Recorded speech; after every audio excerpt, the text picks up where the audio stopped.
जी नमस्कार।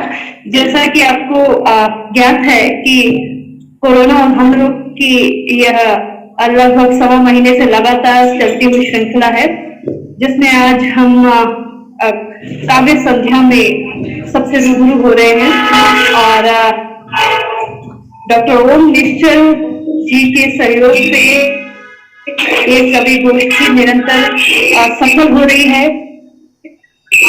हमारे कॉलेज के sports economics and drug journalism के ये एलुमनाई ये ग्रुप बनाया है, जिसमें हम रोजाना किसी न किसी विशेषज्ञ से देश विशेषज्ञ से वार्ता करते हैं। तो मैं आगे की कार्यक्रम के लिए मैं समय ओम जी से रिक्वेस्ट करूंगी, निवेदन करूंगी कि प्रारंभ करें। सभी कवियों का मैं स्वागत करती हूँ। दरअसल नेटवर्क का एक दिक्कत है, इसलिए आप प्लीज प्रारंभ कीजिए, तब तक मैं इसको सेट करती हूँ। जी बहुत बहुत धन्यवाद। बस एक अनुरोध है हमारे कवि मित्रों से और सहभागी मित्रों से कि वे जब बोल न रहे हो तो अपना माइक कृपया खामोश और मूक स्टेटस में रख लें। बहुत बहुत धन्यवाद, जिससे कि आवाज हमें सुनाई दे और जितना भी हमें प्राप्त है वेब की कृपा से उसका हम संपूर्ण उपभोग कर सकें। इस web journalism Khalsa college alumni के छात्रों, काव्य रसिकों, हमारे कवि मित्रों का हार्दिक स्वागत। आज के मुख्य अतिथि हिंदी के जाने माने लेखक डॉक्टर रामकृष्ण मिश्र जी का हार्दिक स्वागत और अभिनंदन। हमारे कवि मित्रों में चित्रा देसाई जी, अलकाश सिन्हा जी, डॉक्टर चंद्रकला त्रिपाठी जी, नरेश शांडिल्य जी और युवा कवि उज्ज्वल शुक्ला जी का हार्दिक स्वागत और अभिनंदन। ओम जी, माननीय रामलाल जी भी इसमें हैं, आपको काफी सत्य जी, श्री रामलाल जी भी हैं, बहुत बहुत हार्दिक स्वागत और अभिनंदन जी। सभी को नमस्कार। जी जी, आपका अभिवादन सबको स्वीकार हो। सूरभान जी ने अभी लिंक भेजा था दिन में से, मैंने अभी देखा तो मैंने कहा एक बार।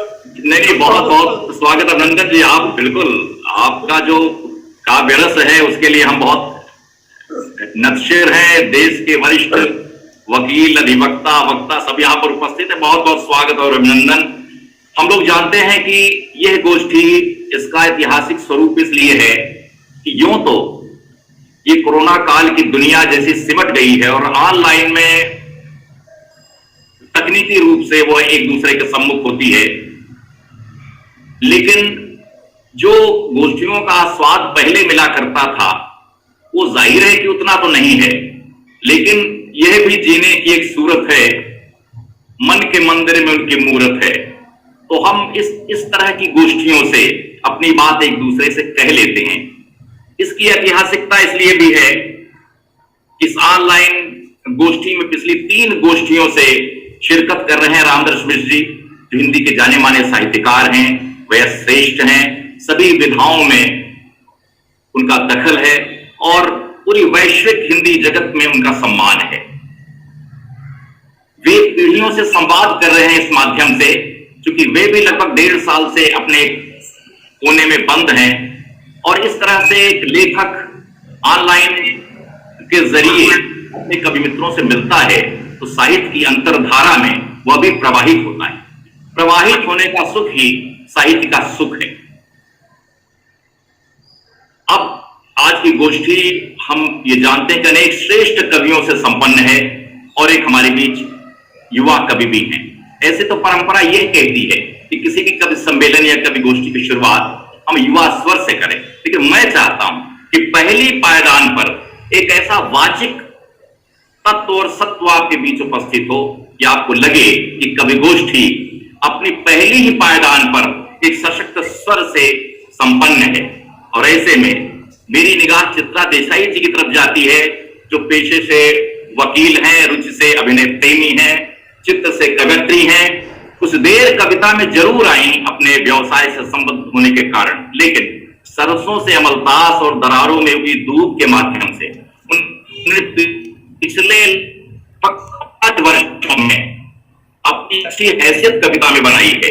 और मैं उन्हें दूर से समझता था कि वे दिल्ली के नागरिक हैं, सरसों और प्रकृति के करीब उनका जाना किस तरह से हो पाता होगा, लेकिन मैंने देखा कि उनकी कविताओं में जिस तरह से गिरिजा कुमार माथुर के काव्य में सौंदर्य बोध और मानसता की उपस्थिति काफी सघन है, उसी तरह से उनके यहाँ जो खुशबुएं हैं, प्रकृति की खुशबुएं हैं, कोयलों की आवाजें हैं, प्रकृति का श्रृंगार है, शब्द किस तरह शहनाइयां बजाते हैं और जीवन सरसों के अमलतास से कैसे फल फूल उठता है, उसका एक गहरा आस्वाद उनकी कविताओं में हमें देखने को मिलता है। और पिछले दिनों नेट पर उनकी एक कविता बड़ी चर्चित हुई, खासतौर से इसलिए कि यह दौर स्त्री विमर्श का है।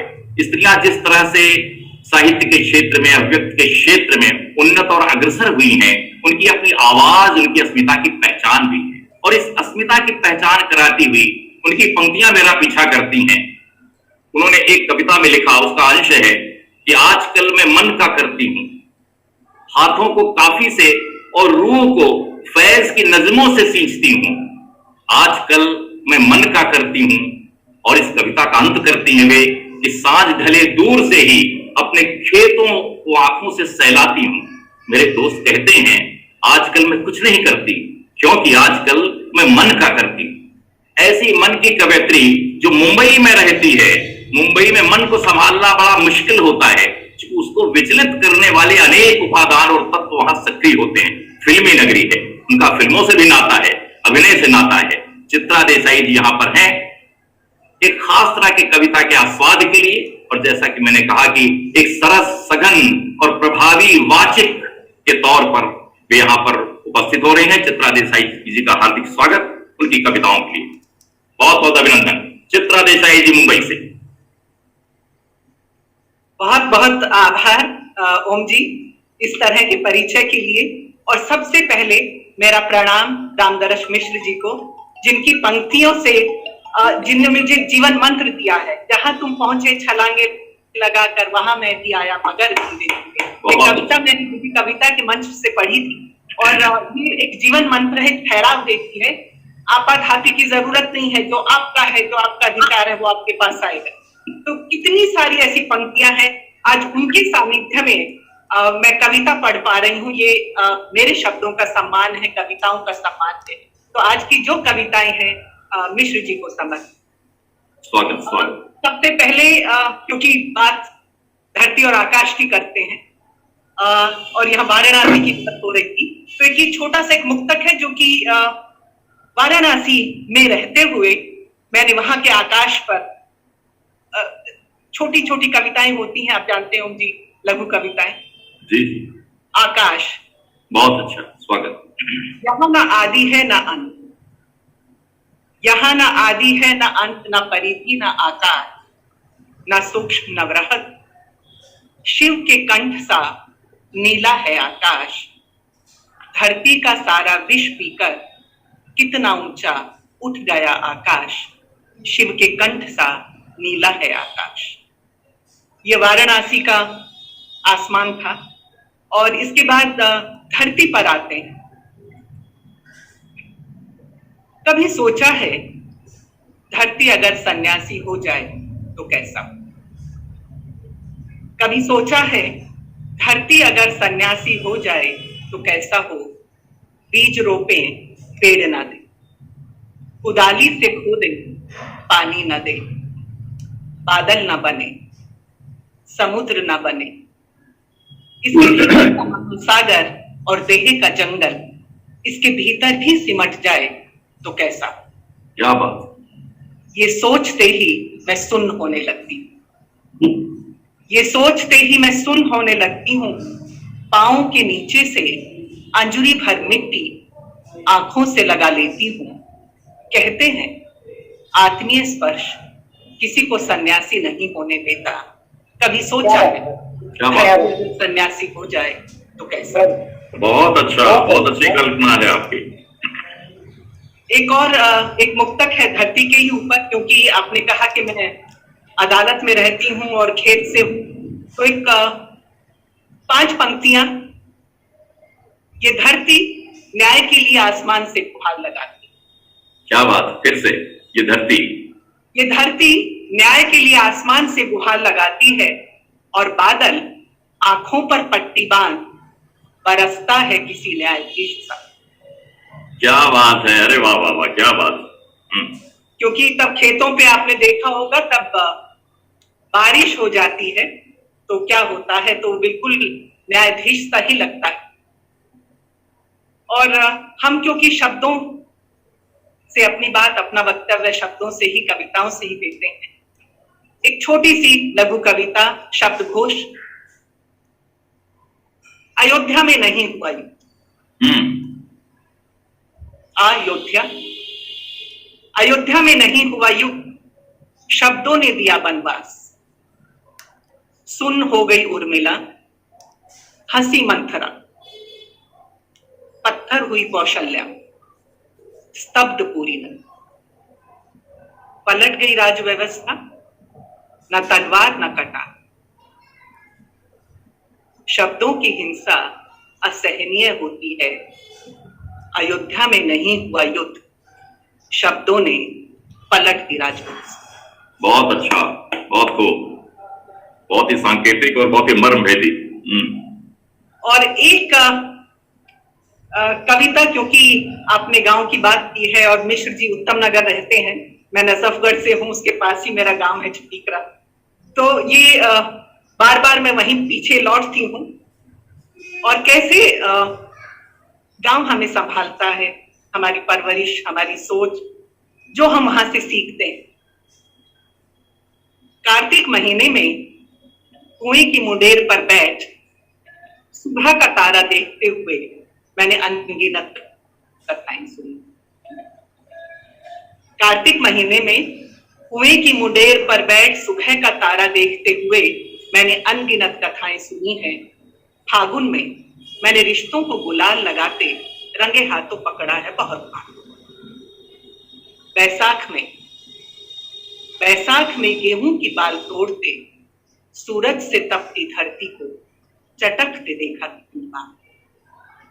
सावन में आंगन के बीच गहराई नीम के नीचे झूलों में टेंगे बढ़ाते आकाश छुआ बहुत बार।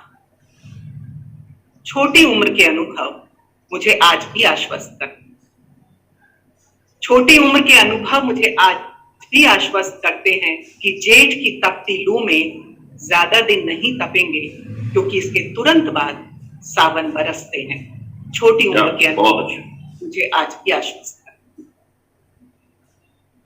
और एक और छोटी सी कविता। जी जी जी। निरंतर हम कहीं भी रहें, किसी भी युग में रहें, कहीं कुछ बदलता नहीं। कांटा लगने पर हजारों साल पहले भी तकलीफ होती थी, अभी भी। निरंतर कहां कुछ बदलता है, कहां कुछ बदलता है। ना युद्ध का उद्घोष, ना जीत पर लहराती पताका। मृत्यु के बाद भी बचती कड़वाहट, सारे वाद विवाद, कहां कुछ बदलता।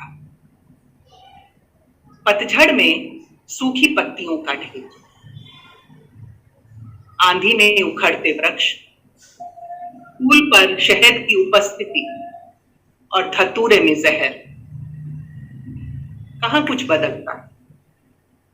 पहली सदी में भी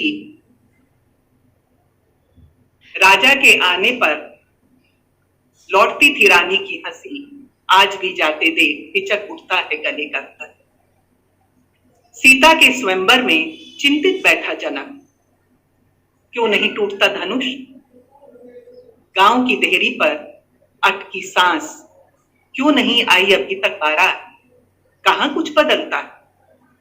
नदी का मीठापन, समुद्र का नमक, आकाश में छितरे बादल, बूंदों से भीगी धरती, चट्टान का सोनापन, और तुम्हें देख आंखों में उतरती आस, देह में होती सिहरन, कांपते हाथ। कहां कुछ बदलता है, कहां कुछ बदलता है। बहुत अच्छा, बहुत खूब। तो अभी क्या चित्रा जी कोई एक आध और है या हम आगे बढ़ते हैं? बहुत आपको धन्यवाद देते हैं, बहुत बहुत आभार। और इसलिए कि छोटी छोटी कविताओं के माध्यम से इन्होंने बनारस का दिग्दर्शन कराया, हमारे मिथकों से होते हुए इन्होंने अपनी बातें रखी। धरती अगर सन्यासी होती, जब कह रही थी तो नीरज का एक पद याद आ रहा था, मेरे इस सन्यासीपन का फल ये सिर्फ मिला दुनिया को, आंसू तक सब रहन हो गए, अर्थी तक नीलाम हो गई। और जब न्यायालय की बात कर रही थी तो एक मेरे मित्र का चौपदा याद आ रहा था, फिर गुलामी की बहाली कर रही है, भीड़ लोगों की जुगाली कर रही है, मूक न्यायालय कुबेरों ने खरीदे, न्याय की होती दलाली कर रही है। तो बहरहाल बहुत अच्छी कविताएं, छोटी छोटी कविताओं से जैसे आप एक जमीन तैयार कर दी है, और अच्छे कवियों की सोहबत में ही जिसे पुराने कवियों की कोख से नया कवि जन्म लेता है, ये हमारी परंपरा भी है, हमारी रवायत है। तो हमारे बीच ऐसे युवा कवि पैदा होते रहते जिसे देखकर हम कह सकते हैं कि युवा कविता हमेशा एक संभावना होती है। और ऐसे में अगर हमारे बीच उज्जवल शुक्ला जी हैं, जो कि एक युवा कवि हैं और इलाहाबाद के रहने वाले हैं और अवधी भाषी भी हैं, और खालसा कॉलेज से हिंदी ऑनर्स कर नेट उत्तीर्ण किया इन्होंने और शोध की राह पर अग्रसर है। संभावना मैं इसलिए कह रहा हूं कि ये गजलें लिखते हैं और गजलें बड़ी सांकेतिक होती हैं। इनकी गजलों में वो परिपक्वता, तांबई वो आ रही है धीरे धीरे। मुझे इनके 2 शेर मेरे सम्मुख है। इन्होंने लिखा है कि जैसे कोई पुराने मकां पे आए, आज फिर वो मेरी ज़बां पे आए। जैसे कोई पुराने मकां पे आए, आज वो फिर मेरी ज़बां पे आए। अच्छा शेर है। एक जगह और लिखा है इन्होंने कि आंखों का बहना बनता है, छोटी बहन, आंखों का बहना बनता है, मेरा चुप रहना बनता है, तेरे तो आरोप है हम पर, तेरा तो कहना बनता है। बहुत अच्छी बात है कि स्पेस देते हैं, उसके कहने का एक स्पेस है और इनके सुनने का धीरज है। कहने और सुनने के धीरज के बीच उज्जवल शुक्ला जी से आग्रह है कि वे अपना शुभारंभ करें अपने काव्य पाठ का। स्वागत और अभिनंदन इस स्वाभिमानी स्वर का। बहुत शुक्रिया सर। सबसे पहले परम आदरणीय रामदरस मिश्र जी और आज माता सरस्वती जी भी हैं, उनको भी चरण स्पर्श। ओम ईश्वर जी, मैम और बाकी सभी वरिष्ठ कवियों नमन। मैं शुरू करता हूँ। सबसे पहले मैं कुछ मुक्त छंद की कविता एक सुनाता हूँ। जी जी, स्वागत जी। तो कविता है कि डूब जा रहा है मन अतल अंधेरे में, जैसे कोई अमावस छा रही है। कोई डोर नहीं है मुझे पकड़ने के लिए, यहाँ से दूर तक, दूर स्टेशन के, पेड़ों के, रेत के टीलों के और दूर पहाड़ों के उस पार से, दूर पहाड़ों के उस पार लग रहा है कि कोई जश्न चल रहा है। जैसे अक्सर चांद उतरता है, अपनी सभी जिम्मेदारियां छोड़कर वहां आता है। जैसे चांद अक्सर उतरता है, अपनी सभी जिम्मेदारियां छोड़कर वहां आता है। इस अंधेरे जंगल के न जाने कितनी दूर होगी, वर्षों से खाली पड़ी एक झोपड़ी। हर बार इस जंगल से गुजरते हुए मुझे लगता है कि मैंने अनेकों बार पार किया है ये जंगल, मैंने अनेकों बार पार किया है ये जंगल, ये रेगिस्तान और कभी कभी ये आकाशगंगा। और कुछ है जो छूटा है, जैसे रास्ते में गिर गया हो कहीं मेरा आईडी कार्ड, जैसे कहीं रास्ते में गिर गया हो मेरा आईडी कार्ड।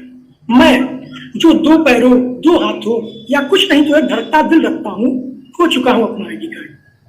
हर बार मैं यहाँ इस खुले भीड़ वाले बाजार में, इन तंग गलियों में सिर गाड़ कर ढूंढता रहता हूँ अपना आईडी कार्ड। अक्सर अजनबी मिलते हैं, तनिक दूर चले, हंसे, संजीदा हुए, हंसे और चले गए। इस अतल गहराई में मुझ जैसे और आ जाते हैं, ढकेल दिए जाते हैं। सबकी अपनी व्यथा, सबकी अपनी कहानी, कुछ खामोश, कुछ मुंह जबानी। मैं नहीं जानता इंसान की खामोशियां कितनी गहरी होती हैं। ना ही मैं जान सकता हूँ हजारों पीढ़ियों से बैठी किसी के चेहरे पर कोई आंख कितना कुछ देख चुकी है। पूछने पर बताते हैं लोग कि हमारी आंख हमारी फलक हो गई है, पर ये आंख, ये त्वचा, ये स्वर तंतु, जैसे इन्होंने बहुत कुछ देखा हो, जैसे इन्हें अनेक दफे जलाया गया हो और जैसे इनकी आवाज अजल से गूंज रही हो। बहुत अच्छा भाई। मैं जो सच मानता हूँ वह यह है कि हमें चला गया है सदियों से बताते हुए कि इंसान सबसे बुद्धिमान प्राणी रहा है इस सृष्टि में, पर नहीं, कोई भी इंसान यह नहीं जानता कि यह बेवजह मुझे घेर रही अमावस, ये बेवजह लिखी जा रही पंक्तियां, ये आंखें कहाँ से आ रही हैं, कहाँ को जा रही हैं, ये जो उदासियां बैठ आती हैं सीने पर मेरे, ये जो परछाइयां घेर लेती हैं आंखों को मेरी, ये कहीं न कहीं तो जरूर रहती होंगी। मैं भला इन्हें क्या पहचानूंगा कहीं। इन तमाम लफाजियों में, इन बिखरे सूत्रों में मैं कुछ नहीं लिख रहा, मैं कुछ नहीं पिरो रहा, बस इतना इस क्षण का अनुभव है कि सुख एक मरीचिका है और दुख चढ़ा हुआ दिन है। सुख एक मरीचिका है और दुख चढ़ा हुआ दिन है। मृत्यु के बाद जब रात हो जाती है तो न दुख रहता है और न सुख की मरीचिका। बहाने हैं चलने के और जंगल पार पहुंचने के। पहाड़ों से पार आती रोशनी चारों ओर से घिरी हुई है अंधेरे से, जैसे अमावस घेरे रहती है सुख और दुख के चलते डिबेट को। अब मैं एक अगली कविता आता हूँ, छोटी सी कविता है कि असली तस्वीर न बने कभी तो, असली तस्वीर न बने कभी तो अनेक नकली तस्वीरों का औसत न निकाल लेना। क्या बात है। अनेक नकली तस्वीरों का औसत न निकाल लेना। तस्वीर बनने में समय लगता है, तस्वीर बनने में समय लगता है जैसे मिट्टी बनाने में प्रतीक को लगता है। और तुम किसी तस्वीर को कैसे मिट्टी बना देते हो। क्या बात, बहुत अच्छा। और एक मैं कुंडलियां लिखा हूं तो थोड़ा सुनाता हूँ जी। कि बाबा इस सरकार की बस एक ही है रीत, बोले जो उनकी तरफ वो है उनके मीत, वो है उनके मीत जो एक शब्द ना बोले, धर्म मजहब का भेद सभी प्राणी में घोले। कहे उज्जवल कबीराय खुला है जो ये ढाबा, जहर के बने व्यंजन रोज परोसते बाबा। क्या बात, बहुत अच्छा। एक कविता है कि जब गिर रही होंगी सभी इमारतें, जब जल रही होंगी सभी बसें, टूट रही होगी सड़क की दरार, फिर भी उस गिरी इमारत की खिड़की पर, जली बस की आखिरी सीट पर, सड़क की दुखती दरारों के बीच भी रहेगा प्रेम। अगली धुएं भरी सुबह में उपजेगा एक अंकुर, दुखती फूलों के बीच रचेगा नई दुनिया, बनाएगा अपनी इमारत, बस और सड़क, जहां के किनारे पर लगेंगे लाखों पौधे, अरबों फल और अरबों पल्लवों से निकलेगा प्रेम। बहुत खूब। एक कविता है, देखिए कि आधे अधूरे पांव पसारे, गाड़ कर सर पांव उघारे, दौड़े पुकारे कोई दिखे हम तीन चुकाए फरिश्ते आए, पांव दबाए उंगली निकाले, स्याही लगाए, जाते जाते लात लगाए, आंखें मीचे रातें खाए, पोस्टर ओढ़े कमर खाए, नारे लगाए, लोकतंत्र हूँ हाय हाय। बहुत अच्छा। अगर वक्त हो तो एक और कविता सर। हाँ उज्जवल जी। एक मैं गजल कि कौन डरता है बस मर जाने से, कौन डरता है बस मर जाने से, डरता हूं इस पर चुप्पी छाने से। और उसी गली में मातम है अभी तक, उसी गली में मातम है अभी तक, सब सोते रहे इसी बहाने से। क्या बात, क्या बात। मातम सब सोते रहे इसी बहाने से, दहलीजें ही दीवारें बन जाएंगी, दहलीजें ही दीवारें बन जाएंगी, सोचो तो पहले कदम बढ़ाने से। और तुम खाक समझते आए हो जिसे, महक फैली है उसे उड़ाने से, गोया दाग दर्द फैला है जिस्म पर, ना छुओ दुखेगा ये धुल जाने से। आंसू बहा देंगे हस्ती तुम्हारी, आंसू बहा देंगे हस्ती तुम्हारी, बाज आओ हमें आजमाने से।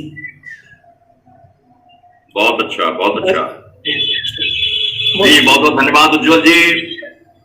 उज्जवल जी की कविताओं का जो तापमान है वो बहुत ही आधुनिक, उसकी भाषा का रंग बहुत ही सघन, और बहुत बहुत स्वागत।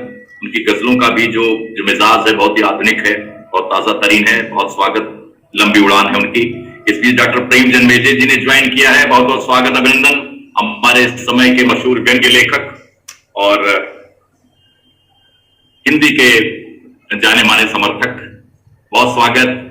और बंधुवर उज्जवल शुक्ला जी की इस मजबूत पृष्ठभूमि के साथ हम आगे यात्रा करते हैं इस कवि संगोष्ठी की, जो कि श्री रामदर्श मिश्र जी के सानिध्य में संपन्न हो रही है। और हम जानते हैं कि चंद्रकला त्रिपाठी जी हिंदी कविता की जानी मानी हस्ताक्षर हैं, बीएचयू के हिंदी विभाग से संबद्ध रही हैं, हिंदी विभाग की प्रोफेसर थी और महिला महाविद्यालय की प्राचार्य भी रही हैं।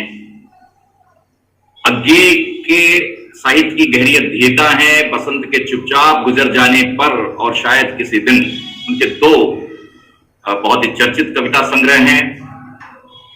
संप्रति स्वतंत्र लेखन कर रहे हैं, लेकिन हिंदी साहित्य की दुनिया में इस समय वे डायरियों के लेखन में व्यस्त हैं। उनकी कथा डायरी इससे पहले आ चुकी है उस मोड़ पर, और इस बीच उन्होंने आलोचना और समीक्षा के क्षेत्र में भी बहुत ही त्वरा से पदार्पण किया है, और मैं समझता हूं कि कोई बड़ी आलोचनात्मक कृति आने की यह तैयारी भी है।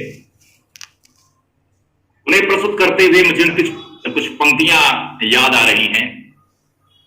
एक कविता का अंश है जिसमें वे लिखती हैं, हरा रंग सिर्फ हरा नहीं होता, उसकी नसों में जिंदगी सांस सांस बचती है, सांस सांस बचाती है। हरा रंग सिर्फ हरा नहीं होता, उसकी नसों में जिंदगी सांस सांस बचाती है।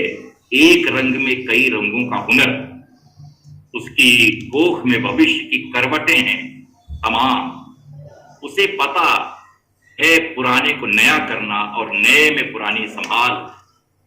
जिंदगी मलबा होकर भी अफवाह फूटने पर नमी, सांस और हलचल बचा ले। जिंदगी मलबा होकर भी अफवाह फूटने पर नमी और सांस और हलचल बचा लेती है। ये कोई मामूली बात है क्या? ऐसी विदग्ध सूक्तियों की कवयित्री प्रोफेसर चंद्रकला त्रिपाठी जी का मैं हार्दिक स्वागत और अभिनंदन करता हूं। कृपया वे अपनी कविताओं के साथ हमारे सम्मुख हो। बहुत बहुत स्वागत। बहुत आभारी हूँ आदरणीय ओम निश्चल जी, इतने सुंदर संचालन के लिए। और मैं तो हमेशा बहुत अभिभूत हो जाती हूँ, क्योंकि जब भी आपको सुना है, आप किसी भी इस तरह के कविता के कार्यक्रम को इतना सुंदर स्पर्श देते हैं कि बिल्कुल लगता है बस आप बोले और सबकी कविताएं अगर आप बोले। सचमुच आपके मुंह से अपनी कविताएं सुनना इतना अच्छा लगा, मैं क्या कहूँ। और बहुत सुखद है इस तरह मिलना हम लोगों का। आदरणीय रामदरस मिश्र जी बैठे हैं, उनको इस तरह से मिले हम लोगों को बहुत दिन हो गए थे और यहाँ मिलना संभव हुआ। और पिछली काव्य गोष्ठी में भी आपको देखा तो कहा है ना कि किसी ने कहा है ना कि मुझे तो याद नहीं रहता कि ये गजल उड़ता बिछाता हूँ, मैं जिसे उड़ता बिछाता हूँ वो गजल आपको सुनाता हूँ। तो उस तरह की बात है रामदरस मिश्र के साथ। हम लोगों का बहुत बड़ा सौभाग्य है कि कविता का, हिंदी कविता का, आधुनिक हिंदी कविता का एक जिंदा और बहुत समृद्ध इसको कहें उसकी पूरी यात्रा हमारे साथ है। ये साथ हम लोग कभी भूल नहीं पाएंगे कि हम किसके साथ आज कविता पाठ कर रहे हैं, जिसने पीढ़ियां देखी हैं और पीढ़ियों को बनते देखा है और उनको फिराते देखा है, उनके विचलन देखे हैं। ऐसे कवि व्यक्तित्व के निकट बैठकर आज हम लोग कविता पाठ कर रहे हैं। और सबसे बड़ी बात मैं ये कहना चाहूंगी कि मैं जो हूँ एक कवि के रूप में या एक आलोचक के रूप में या एक साहित्यिक व्यक्तित्व के रूप में मुझे नहीं मालूम था और कि मैं ऐसा भी कुछ कर सकती हूँ। तो जिन लोगों ने, जिस व्यक्तित्व ने, जिस शख्सियत ने मुझे बहुत टोका और बार बार कहा कि तुम ऐसा कर सकती हो, तुमको लिखना चाहिए, इसने मुझे मेरे आलस्य से बार बार निकाला। और अगर मैं नहीं लिख पा रही हूँ या नहीं उस तरह से जैसा कि मुझे भी करना चाहिए और आप भी चाहते हैं, तो उसका पूरा दारोमदार मेरे ही ऊपर है, क्योंकि मैं बहुत चीज़ों में फंस कर रहती हूँ। तो जो भी मेरा लिखा पढ़ा है मैं वाकई ये कहना चाहती हूँ अपने प्रस्थान से लेकर और आज तक कि मेरे भीतर मेरे ही प्रति और मेरी ही रचनाशीलता के प्रति जिसने एक जिज्ञासा और एक लगन जगाई वो रामदरस मिश्र जी है। बिल्कुल मैं बिल्कुल वो मेरे लिए एक बहुत बड़ी छाया की तरह है और मैंने बहुत सीखा है। सबसे बढ़ के जो सीखा है, आप सब लोग जो उनके निकट हैं जानते होंगे कि हर नए रचनाकार को इतनी उम्मीद के साथ आपने देखा है कि कभी कभी उसे गुमान भी हुआ है। उसने अगर सोचा हो कि ये मैं हूं, तो उसको एक तरीके का बहुत बड़ा मानवीय सहारा, हमारे निकट के बहुत से लोग हैं जिनको मैं जानती हूँ कि उनकी वजह से वो बहुत आगे बढ़े, रचनाशील हुए। और आप लोग सुन पा रहे हैं? जी जी बिल्कुल। तो बहुत अच्छा लग रहा है। और ओम निश्चल जी और चित्रा को सुना और बहुत दिनों बाद देखा। बहुत उन्होंने बनारस से शुरू किया और बनारस तो मेरा बनारस है, मेरा बनारस है। और आज आप ओम निश्चल जी ने बहुत बड़ी एक अच्छी सुंदर कविता पोस्ट की, वो भी बनारस पर थी। तो बनारस तो बड़े बड़े कवियों और रचनाकारों का शहर है बनारस। इसका आसमान भी अलग है और इसकी जमीन भी अलग है। तो चित्रा बहुत बधाई, बहुत खूबसूरत कविता और कविताओं के लिए। उज्जवल ने भी बहुत सुंदर कविताएं सुनाई, उम्मीद जगाई और उनको इतना सुंदर मंच मिला और बहुत उम्मीद है उससे। हम अपने सभी कवि मित्र साथियों को, प्रेम जन्मेजय जी दिख रहे हैं, अलका सिन्हा दिख रही हैं और आदरणीय भाभी जी भी दिखती हैं, स्मिता भी हैं और सब लोगों को मैं प्रणाम करती हूँ, नमस्ते करती हूँ। और एक कविता मैं सुना रही हूँ। ओम जी, कितनी कविताएं सुना सकती हूँ? आप जिस तरह की कविताएं लिखती हैं 3 तो पक्का सुना सकती हैं। अच्छा ठीक है। और रामदरस मिश्र जी की छत्र छाया है तो कितना भी सुना सकती हैं। उनके सानिध्य में गोष्ठी है। हाँ। लेकिन आप सुनाएं जी। ये तीन डग में ईश्वर ने पूरी पृथ्वी नाप ली थी, इसलिए तो मैं यहाँ कुछ नापती हूँ और मैं एक कविता पहरुए सो गए, का शीर्षक है पहरुए सो गए जी। रात के भीतर सभी अपराध जारी थे, पहरुए सो गए। रात के भीतर सभी अपराध जारी थे, पहरुए सो गए। चुप्पियां सहमे हुए संसार की, चुप्पियां सहमे हुए संसार की। अपराधी टप टपाटप खांचते थे बूट, धरती स्तब्ध थी। अपराधी टप टपाटप खांचते थे बूट, धरती स्तब्ध थी। जिला कारागार से उठ रही थी मुनादी, सब ठीक है। जिला कारागार से उठ रही थी मुनादी, सब ठीक है। हवा में उड़ रही थी, गिर रही थी हर चेतना पर नींद की आवाज कि सब ठीक है। हवा में उड़ रही थी, गिर रही थी हर चेतना पर नींद की आवाज कि सब ठीक है। शिशु दुस्वप्नों में चले गए थे, शिशु दुस्वप्नों में चले गए थे। पशु पक्षी मनुष्य नदी और पहाड़ भी यह आवाज ओढ़कर सो गए। क्या बात है। पशु पक्षी मनुष्य नदी और पहाड़ भी यह आवाज ओढ़कर सो गए कि सब ठीक है, कि सब ठीक है। और अब तो जो होना था नींद में ही हो जाना। बहुत अच्छा। अब तो जो होना है वो नींद में हो जाए। बहुत खूब। तो अब तो जो होना था वो नींद में ही हो जाना है, हो जाए। और मैंने आज कोशिश की है, मैंने थोड़ी सी गजलें लिखी। आपने पिछले दिनों ये प्रयास किया है और उसकी काफी सराहना फेसबुक के मंच पर हुई है जी। तो एक गजल मैं उसमें से सुनाती हूँ। जी जी जी। आप सभी लोगों का ध्यान चाहती हूँ।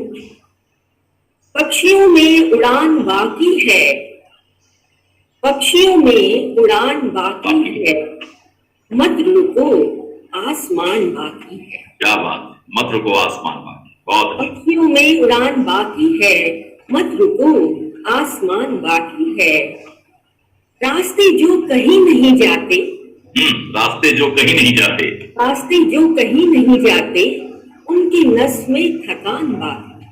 क्या बात है, उनकी नस में थकान बाकी है। आपकी शक्ल उनसे मिलती है, आपकी शक्ल उनसे मिलती है, यह जरा इम्तहान बाकी। आपकी शक्ल उनसे मिलती है, यह जरा इम्तहान बाकी है। उनकी आंखों में कुछ भी दर्द नहीं, उनकी आंखों में कुछ भी दर्द नहीं, बस तुम्हारा बयान बाकी। क्या बात है, फिर से उनकी आंखों में कुछ भी दर्द नहीं, बस तुम्हारा बयान बाकी है। हो सके तो यहीं से लौट चलो, हो सके तो यहीं से लौट चलो, आगे मरघट मसान बाकी। क्या बात है, हो सके तो यहीं से लौट चलो, आगे मरघट मसान बाकी है।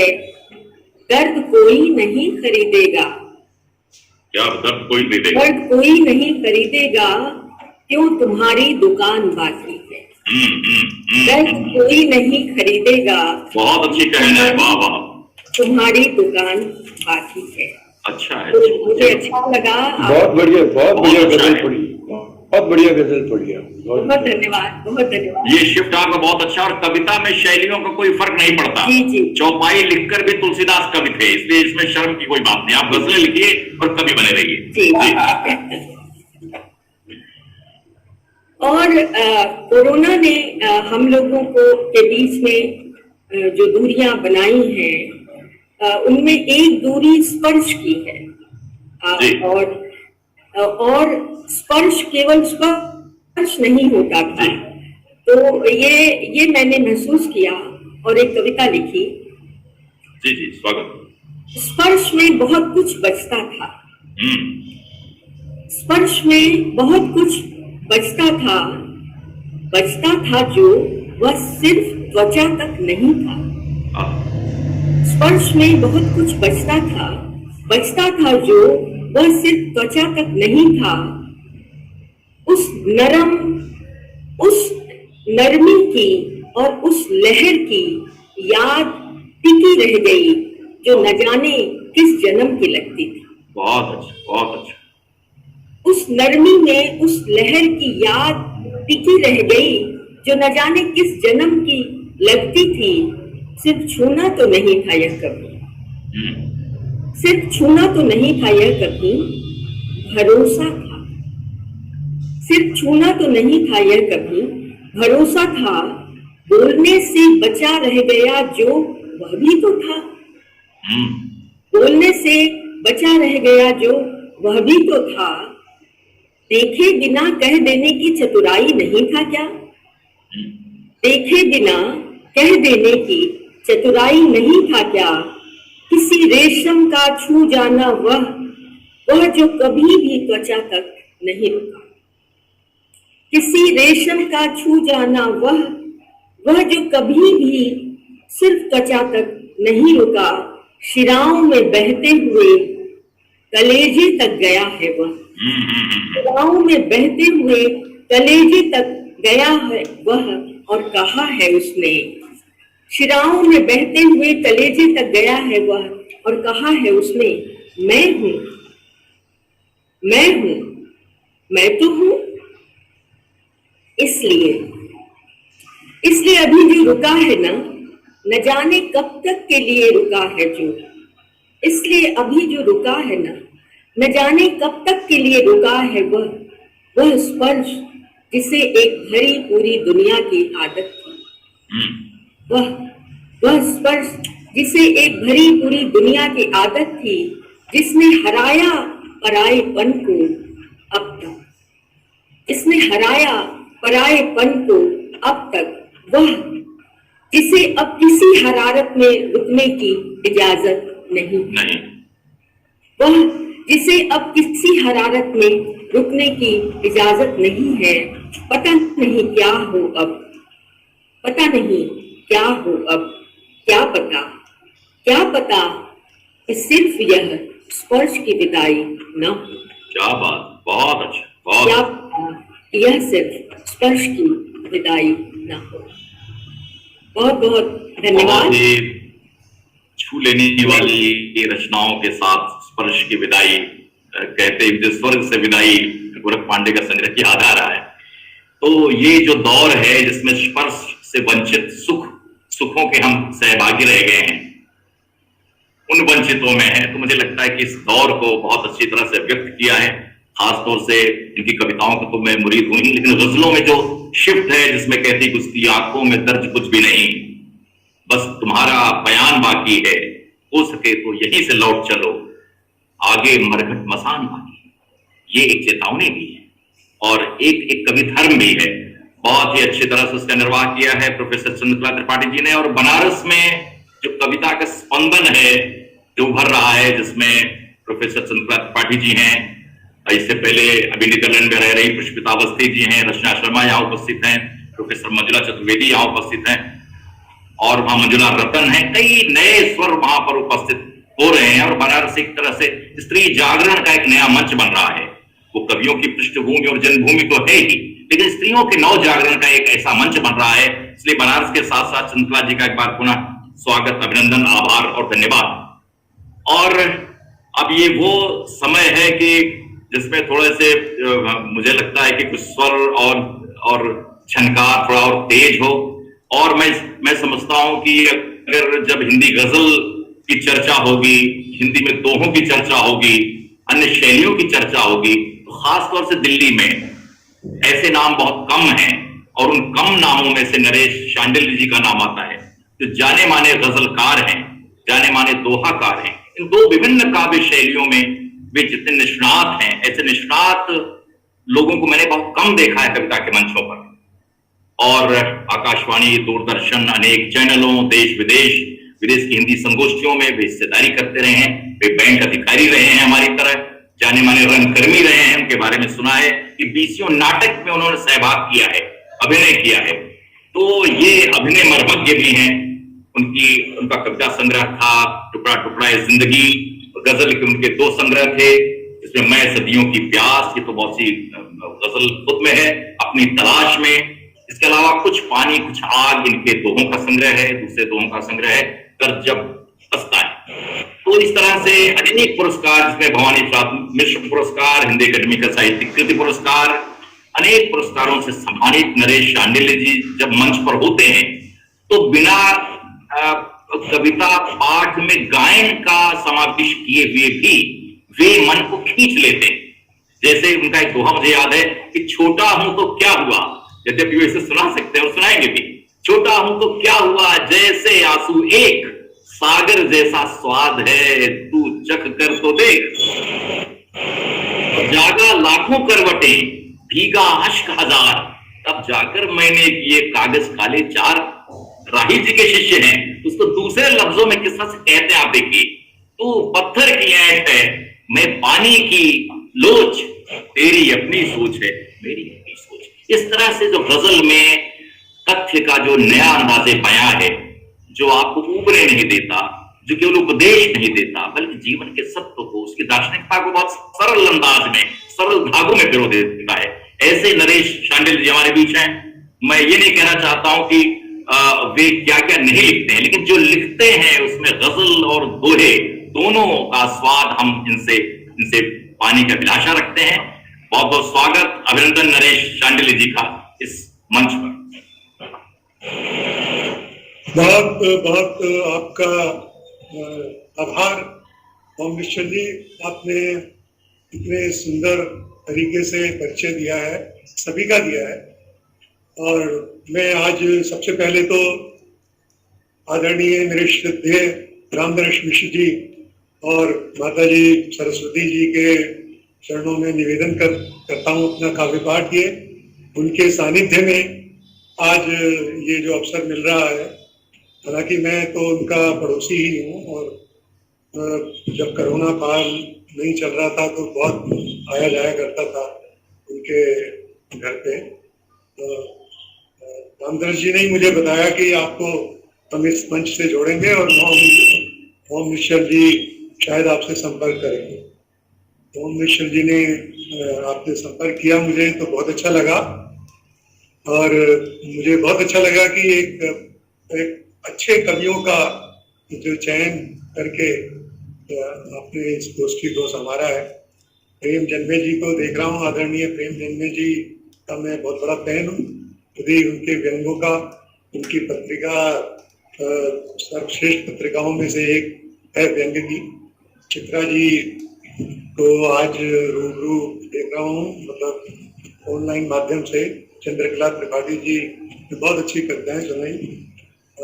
अलका सिन्हा जी तो हमारे मित्रों में हैं।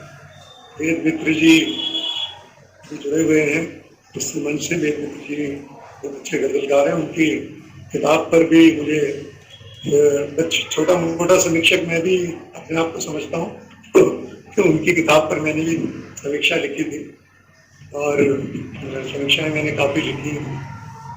जैसा आपने बताया कि दोहों में और गजलों में थोड़ा नाम है, तो मैं आपको कुछ दोहे आपने भी सुना दिए, बहुत अच्छा लगा मुझे। और मैं कुछ और दोहे आप सुनाता हूँ, फिर एक दो गजल सुनाता हूँ। देखिए कि एक दोहा सुनाता हूँ जी कि जुगनू बोला चांद से। हाँ, जुगनू बोला।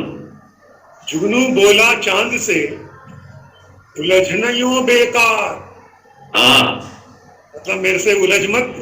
हाँ, जुगनू, देखिए जुगनू छोटा सा तुच्छ सा जीव, हाँ, और चांद उसके आकार प्रकार में देखिए कितना गुना बढ़ा। और दोनों ही रोशन है अपने अपने अपने अपने हिसाब से। तो देखिए तर्क, देखिए उसका तथ्य देखिए और तर्क जी। जुगनू बोला चांद से, उलझनों बेकार। मैंने अपनी रोशनी आई नहीं उधार। क्या बात है, क्या बात है। मैंने अपनी रोशनी आई नहीं उधार।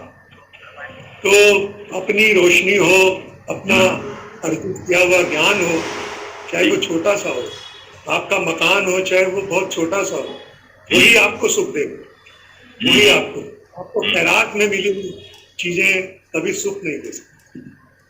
जो आपने अर्जित किया है वही आपको सुख देगा। तो आप कोयले की खान में हीरा निकलता है। देखिए मैंने उसको किस तरीके से कहा है, केवल वो ही कोयला जिसके जिगर जुनून। जी। केवल वो ही कोयला जिसके जिगर जुनून, सदियों तप कर पाए है एक हीरे की बूंद। क्या बात, क्या बात। तप कर पाए है, सदियों तप कर पाए है एक हीरे की बूंद। तो वो तपस्या का मार्ग है साहित्य का।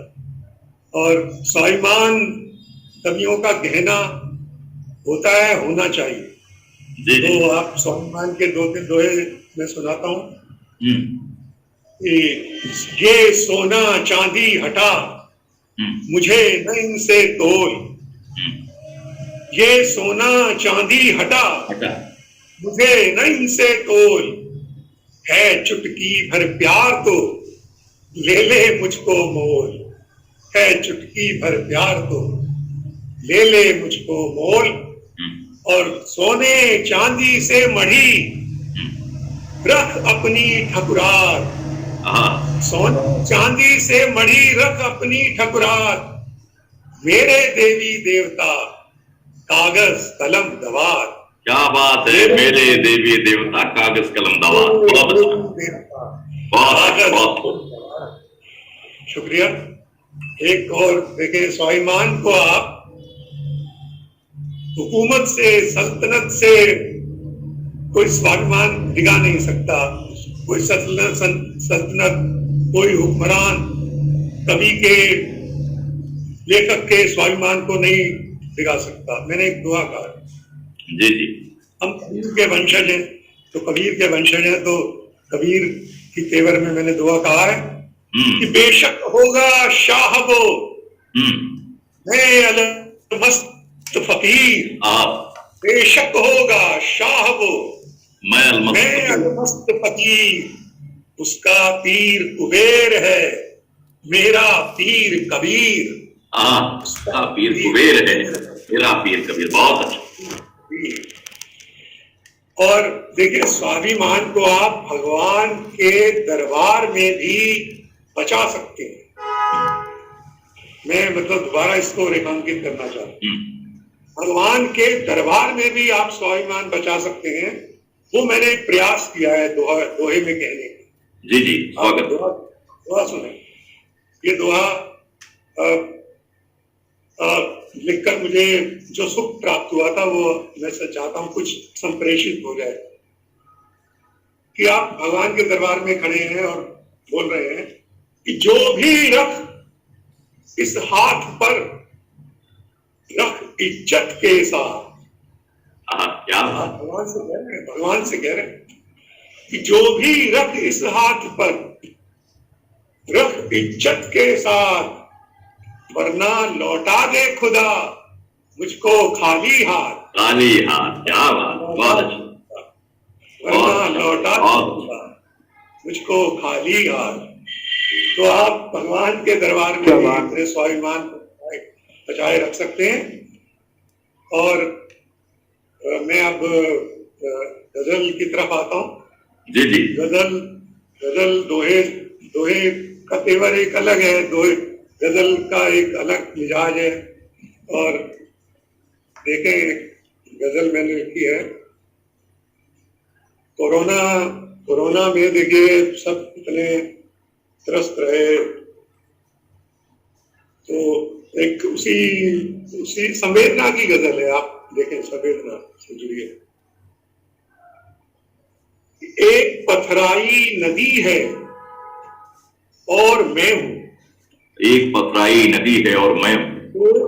जी, एक पथराई नदी है और मैं हूं। दर्द से धरती लदी है और मैं हूं। वाह वाह, क्या बात, क्या बात। एक पथराई नदी है और मैं हूं। दर्द से धरती लदी है और मैं हूं। बहुत। और सर्द आहें तप्त आंसू रात लंबी, सर्द आहें तप्त आंसू रात लंबी, त्रासदी पर त्रासदी है और मैं, त्रासदी पर त्रासदी और मैं हूं। बहुत अच्छा, बहुत। सर्द आहें, शुक्रिया जी। सर्द आहें तप्त आंसू रात लंबी, त्रासदी पर त्रासदी है और मैं हूं। और आईनों पर भी यकीन होता नहीं अब। देखिए, इस सदी की सबसे बड़ी विडंबना, हम अपने प्राइम मिनिस्टर पर यकीन नहीं कर सकते। हम अपनी ऐसी संस्थाओं पर यकीन नहीं कर रहे। हम ईमानदार पर यकीन नहीं कर रहे।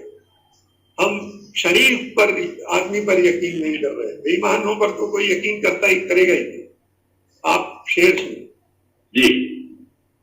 आईनों पर भी यकीन होता नहीं अब, आईनों पर भी यकीन होता नहीं अब। बेयकीनी की सदी है और मैं हूं। बेयकीनी की सदी है और मैं हूं। और देखने की अब ऐसा लगता है कि अब तो भगवान भी पता नहीं कहां चला गया, क्या हो गया। कि अब खुदा के भी नहीं बस में रहा कुछ, ऐसा गुमान हो जाता है, ऐसा संशय होने लगता है। अब खुदा के भी नहीं बस में रहा कुछ, हर तरफ पहली बदी है और मैं हूं। हर तरफ पहली बदी है और मैं हूं। और एक इस गजल का आखिरी शेर कि जंग होगी जंग होगी जंग होगी, जंग होगी जंग होगी जंग होगी, जंग होगी जंग होगी जंग होगी, दांव पर फिर द्रौपदी है और मैं हूं, दांव पर फिर द्रौपदी और मैं, बहुत भारती, और मैं हूं एक पथराई न, और मैं, दर्द से धरती लगी है और मैं हूं। और अंत में एक गजल और सुना देता हूँ। छोटी गजलें होती हैं जी, एक आशा से उम्मीद से भरी हुई गजल मैं आपको सुनाता हूँ। कोरोना, क्योंकि ये शीर्षक था कोरोना और हम, तो मैंने इस गजल का चयन किया है, दोनों गजलों का इसी तरीके से। तो मैं असल में तो वैसे बहुत रोमांटिक रंग में भी लिखता हूँ और वैसे भी लिखता हूँ, सब हर तरीके से मेरा एक रंग है। लेकिन गजलों का रंग भी, एक गजलियत भी तभी आती है जब आप थोड़ा उसमें आ जाए। तो लेकिन मैंने ये जो गजल लिखी है, ये जो गजल है, ये इस दौर के उन लोगों के लिए मैं कहना चाहता हूँ जो अपना बहुत कुछ खो चुके हैं, और लेकिन उम्मीद नहीं खोनी चाहिए। इस नोट के साथ में ही गजल पढ़ रहा हूँ और ये मैं आप सब लोगों को समर्पित करता हूँ गजल। आप गजल सुनिए कि झुका ये सर उठाओ फिर कि ऐसे हार जाना क्या, झुका ये सर उठाओ फिर कि ऐसे हार जाना क्या, कि खुद को आजमाओ फिर कि ऐसे हार जाना क्या। क्या बात, बहुत बढ़िया, वाह, बहुत बढ़िया, बहुत सुंदर था। चले गए, परिजन चले गए, एक परिवार में 3-3 लोग चले गए, और बहुत ही एक पीछे हमने दौर देखा। मैं तो विनम्र श्रद्धांजलि लिखते लिखते उंगलियां थक गई थी। जब भी फेसबुक खोलते थे तो ये बस यही ज्यादातर लिखना पड़ता था। तो एक ऐसा दौर देखा है, दुर्भाग्य है ये, लेकिन फिर भी जिंदगी है, रंग दोबारा से जमेगा। तो मैंने उन लोगों के लिए लिखा है कि झुका ये सर उठाओ तो फिर कैसे हार जाना क्या, कि खुद को आजमाओ फिर कैसे हार जाना क्या। ये बिखरे चांद तारे फिर समेटो अपनी दुनिया के क्षेत्र, ये बिखरे चांद तारे फिर समेटो अपनी दुनिया के, फलक अपना सजाओ फिर कि ऐसे हार जाना क्या। क्या बात, क्या बात, सजाओ फिर ऐसे हार जाना क्या। और शेर देखें कि गमों से जूझना भी जीत से कमतर नहीं होता, गमों से जूझना जीत से कमतर नहीं होता। उठो मैदान में आओ फिर कि ऐसे हार जाना क्या। क्या बात, बहुत बढ़िया, बहुत बढ़िया, बहुत बढ़िया, ऐसे हार जाना क्या। और खुदा जो खो गया है वो मिलेगा खुद के भीतर ही, खुदा जो खो गया है वो मिलेगा खुद के भीतर ही। तो खुद को गुनगुनाओ फिर कि ऐसे हार जाना क्या। क्या बात है। तो खुद को गुनगुनाओ फिर कि ऐसे हार जाना क्या। और आखिरी इसका सबक मैंने किया गजल का कि सदा चलते चले जाना है मंत्र जीवन का, चलते चले जाना यही मंत्र जीवन का। ये सदा चलते चले जाना यही है मंत्र जीवन का। क्या बात है। ये साबित कर दिखाओ फिर ऐसे हार जाना क्या।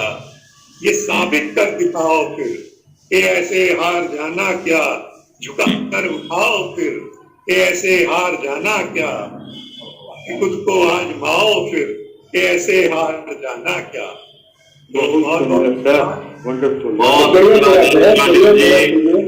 गजल और दोहे में जो आपकी महारत है और इस माध्यम से आप बोलचाल की भाषा को कितनी रवानी देते हैं, आपकी गजलें और दोहे इसका परिचायक हैं।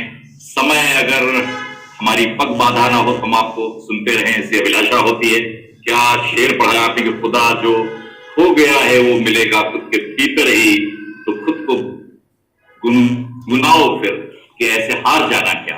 बहुत प्रेरक, बहुत इंस्पायरिंग। और अब मैं जिस दुनिया को आमंत्रित करने जा रहा हूं जिसमें बहुत सारी कलाएं निवास करती हैं, और ये मैं मानता हूं कि अलका सिन्हा जी के साथ जो हम लोगों का लेखकीय ताल्लुक है वो तो है ही। ये MBA हैं और बिहार की रहने वाली हैं, तो बहुत ही कल्चरली रिच, सांस्कृतिक रूप से समृद्ध प्रदेश की हैं। दिल्ली में रहती है तो महानगरीय जो आदतें हैं, जो रहन सहन है, जो जीवन शैली है, उसको भी अंगीकार किया है। और इंडियन एयरलाइंस में वरिष्ठ अधिकारी हैं, लेकिन इनके भीतर कविता, कहानी और उपन्यास, इसकी कलाएं निवास करती हैं। कई संग्रह इनके हैं। काल की भूख से, मैं ही तो हूं ये, और तेरी रोशनाई होना चाहिए, कितने खूबसूरत नाम है इनके कविता संग्रहों के। उन्होंने कहानियां भी लिखी हैं, जिनके कई संग्रह भी हैं। सुरक्षित पंखों की उड़ान, मुझसे कैसा स्नेह, नई रचना, और इनका उपन्यास एक आया था जी-मेल एक्सप्रेस किताब घर से, बहुत ही चर्चित हुआ था। कई सम्मानों से विभूषित हैं। और जैसा कि मैंने कहा, एक बात जो मैं बताना चाहता हूं, खास तौर से मैंने बहुत सारे संचालक देखे और मेरी निगाह भी संचालक की जबान पर, उसकी प्रत्युत्पन्न मति पर होती है, उसकी हाजिर जवाबी पर होती है, उसके वाचिक पर होती है, उसकी शैली और अंदाजे बयां पर होती है। मुझे लगता है कि ये ठाकुर प्रसाद सिंह से लेकर बहुत सारे संचालकों को सुनते हुए, उनका पीछा करते हुए, और तुमको गुनगुनाता देख मैं भी गुनगुनाऊं का भी तर्ज पर उसका अनुसरण करते हुए ये पाया है कि अलका सिन्हा जी बहुत अच्छी आवाज के स्वामी हैं, बहुत अच्छा संचालन करती हैं और मन मोह लेती हैं। ऐसी अलका सिन्हा जी हमारे बीच हैं। इनका कवितांश मैं आपके सामने पढ़ना चाहता हूं। इनको प्रस्तुत करने से पहले, ये कौन है जो मेरे साथ साथ चलता है, ये कौन है जो मेरी धड़कनों में बसता है, मुस्कुराता है मेरी बेचैनियों पर, दिन रात मुझसे लड़ता है, ये कौन है जो मेरे साथ साथ चलता है। जहां तक मुझे ये कहना चाहिए कि स्त्रियों ने अपने कहने की शैली अख्तियार की है और धीरे धीरे उसको पैना किया है। हम अपनी शैली और शिल्प के अनुशासन में रहते हुए कैसे स्त्री जो सोचती है अपने घरेलू पर्यावरण में, उसे कह देना चाहती है, और इस कह देने में अलका सिन्हा जी बेहद निपुण है। मैं अलका सिन्हा जी से आग्रह करूंगा कि वे अपनी कविताओं के साथ सामने आए। स्वागत। बहुत बहुत धन्यवाद आदरणीय ओम निश्चल जी। ये बिल्कुल सच कहा था चंद्रकला त्रिपाठी जी ने कि मन करता है आपको सुनते ही रहे, और आपके मुख से अपनी कविताएं सुनकर मन प्रसन्न हो जाता है। और सबसे बड़ी बात, आज के दिन की सबसे बड़ी उपलब्धि कि जिस वट वृक्ष की छां के नीचे हम सब बैठे हैं, वो बहुत बड़ा सौभाग्य है हम सभी का कि आदरणीय रामदरस मिश्र जी हम सब के साथ में हैं और हम पास बैठकर और अपनी कविताएं सुना रहे हैं। लगता है जैसे कुछ हल्का सा लिख कर लाए हैं और दिखा रहे हैं कि वो हमारी पीठ थपथपा कर कहे कि और लिखो। ये बड़ा सुखद है, और एक लंबे अरसे से किसी से मुलाकात नहीं हो पाई है, हम सभी जानते हैं। तो ऑनलाइन का जो ये चलन निकला, इसने बहुत हद तक इस कमी को दूर कर दिया। आपके लिए हम लोग यहाँ से स्वस्थ कामना भी करते हैं, क्योंकि आप कोरोना की त्रासदी से लड़ भिड़ चुकी हैं और अभी आप प्रसन्न मुद्रा में आ रही हैं। इससे और इस प्रसन्नता का सूचकांक और भी आगे बढ़े, इसकी अभिलाषा। बहुत धन्यवाद। मुझे इसकी आवश्यकता भी थी, और सच में आज मुझे याद नहीं रहा कि मैं बीमार थी कल तक, या आज भी मुझे बुखार रहा, इसका मुझे बिल्कुल ख्याल नहीं रहा। और चलिए, मतलब मैं चाहती हूँ इस समय का अच्छे से अच्छा उपयोग कर लूं, इसलिए मैं अपनी रचनाओं पर आ जाना चाहती हूँ। और आदरणीय मिश्र जी का आशीर्वाद लेते हुए एक गजल से अपनी बात शुरू करना चाहती हूँ। ये गजल मेरी विधा नहीं है, लेकिन मैं चाहती हूँ आज एक गजल से अपनी बात करूँ। आज मुझे लगता है डॉक्टर साहब ये सानिध्य का प्रतिफल है। मेरे पास ये गजल है जो आज जरूरत करूंगा मैं सुनाने की। गजल में शिफ्ट किया आपने, बहुत बहुत स्वागत। देखिए, तो आज का जो समय है उसे मैं कहना चाहती हूँ जी। लिख रही है आजकल कैसी कहानी जिंदगी। क्या बात। लिख रही है आजकल कैसी कहानी जिंदगी, कर रही है जिंदगी की मेजबानी जिंदगी। क्या बात। जरा सी छुअन भर से हो गई कितनी खफा, एक जरा सी छुअन भर से हो गई इतनी खफा, मौत के पहलू में जा बैठी दीवानी जिंदगी, मौत के पहलू में जा बैठी दीवानी जिंदगी। और देखिए ये शेर की थम गई रफ्तार सारी, अब नहीं है हड़बड़ी, सांस ही चलती रहे बस मेहरबानी जिंदगी, सांस चलती रहे मेहरबानी जिंदगी, किस तरह बढ़ते रहे रौंदा किए हम अब तलक। हमने जो कुछ किया इस प्रकृति के साथ, तो उसको लेकर के अब ये समय की जरा एक बार हम देखें अपनी ओर कि किस तरह बढ़ते रहे रौंदा किए हम अब तलक, है हकीकत सामने और पानी पानी जिंदगी। है हकीकत सामने और पानी पानी जिंदगी, बहुत पानी पानी जिंदगी। बहुत।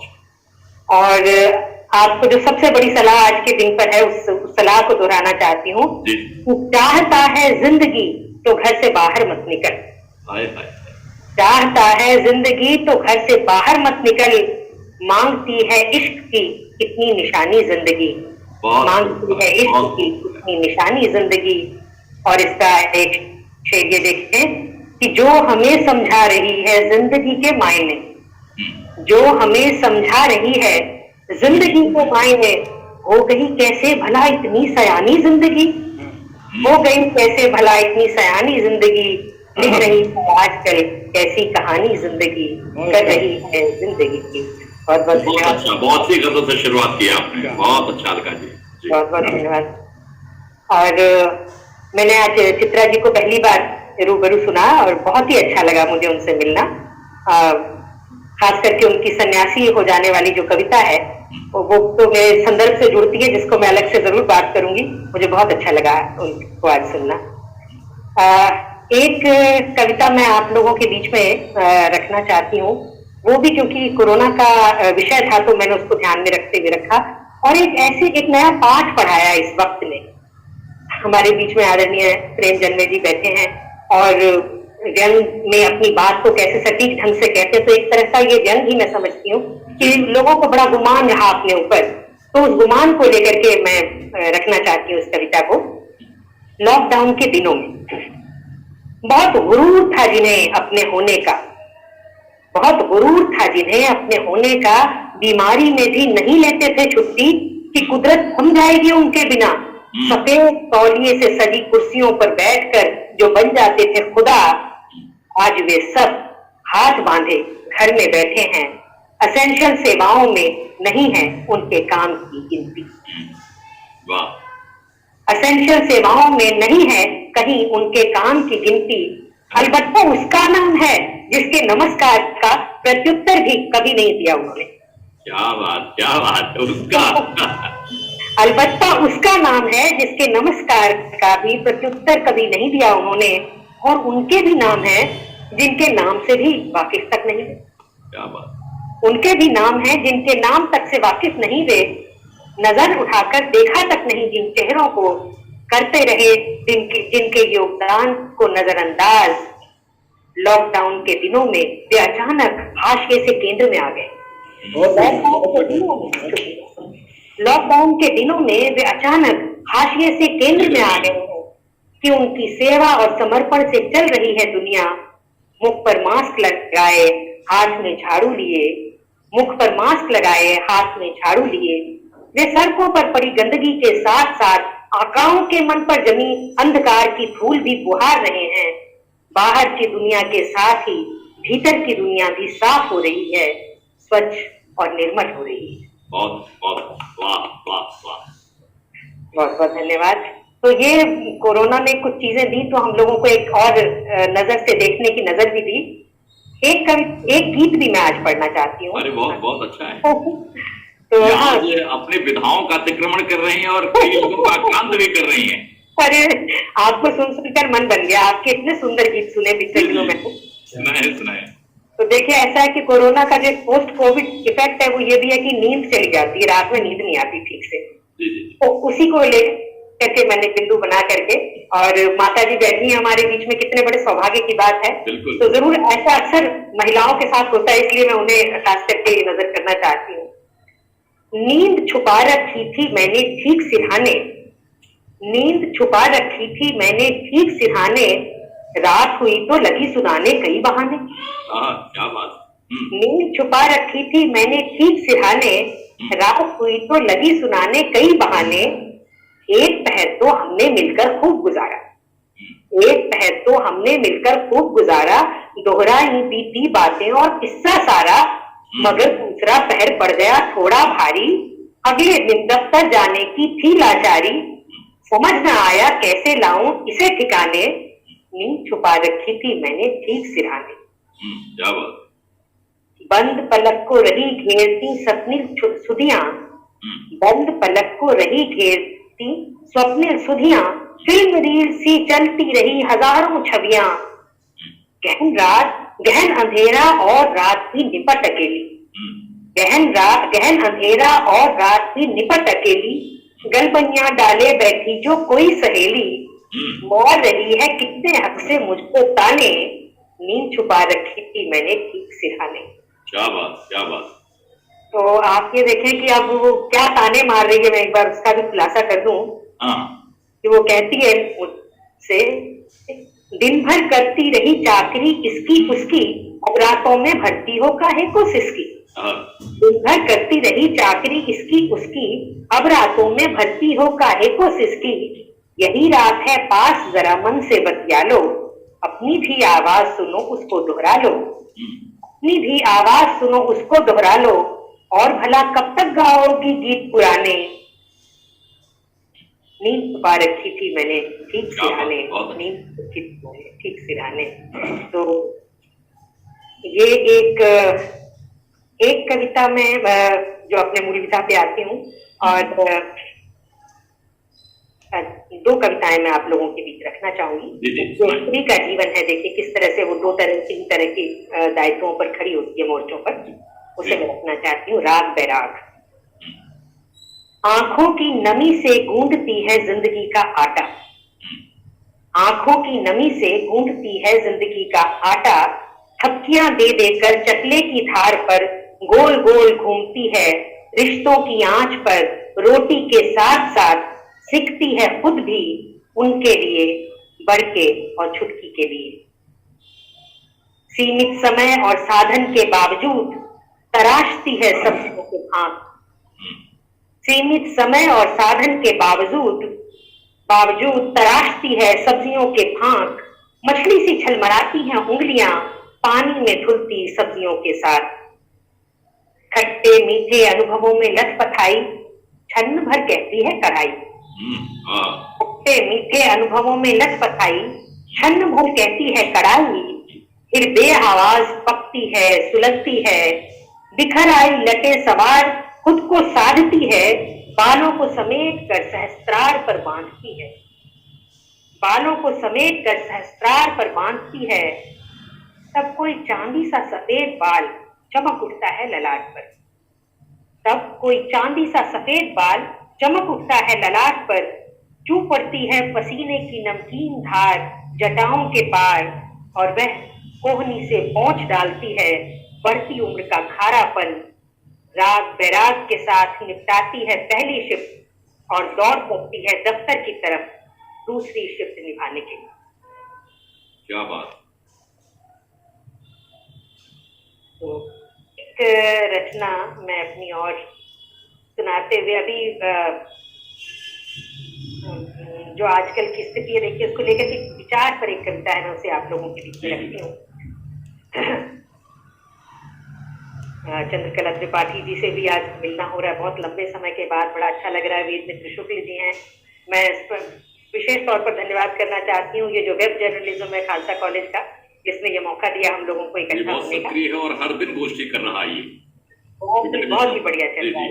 सब स्मिता जी का जादू है, जो स्मिता जी का जादू है, खिंचे हमारे बीच में है। भावना जी का स्वागत है, और अपनी ये अंतिम कविता रखती हूँ, विचार। स्वागत। मेरे पास है विचार, सच्चाई की आंच में पके शब्दों में ढले, हो सकता है तुम इन्हें मिट्टी समझकर मिट्टी में झटक दो, मगर विचार होते हैं बीज की तरह, वे खत्म नहीं होते मिट्टी में दबकर, बल्कि मुस्कुराते हैं, फूटती हैं उनसे नई कोपने और नए विचार। बदलते समय की मर्यादा में बदलता है उनका स्वरूप, उनका लिबास और प्रस्तुति। धूल मिट्टी में सने नए आकार, नई संकल्पना में लहलहाती है विचारों की फसल।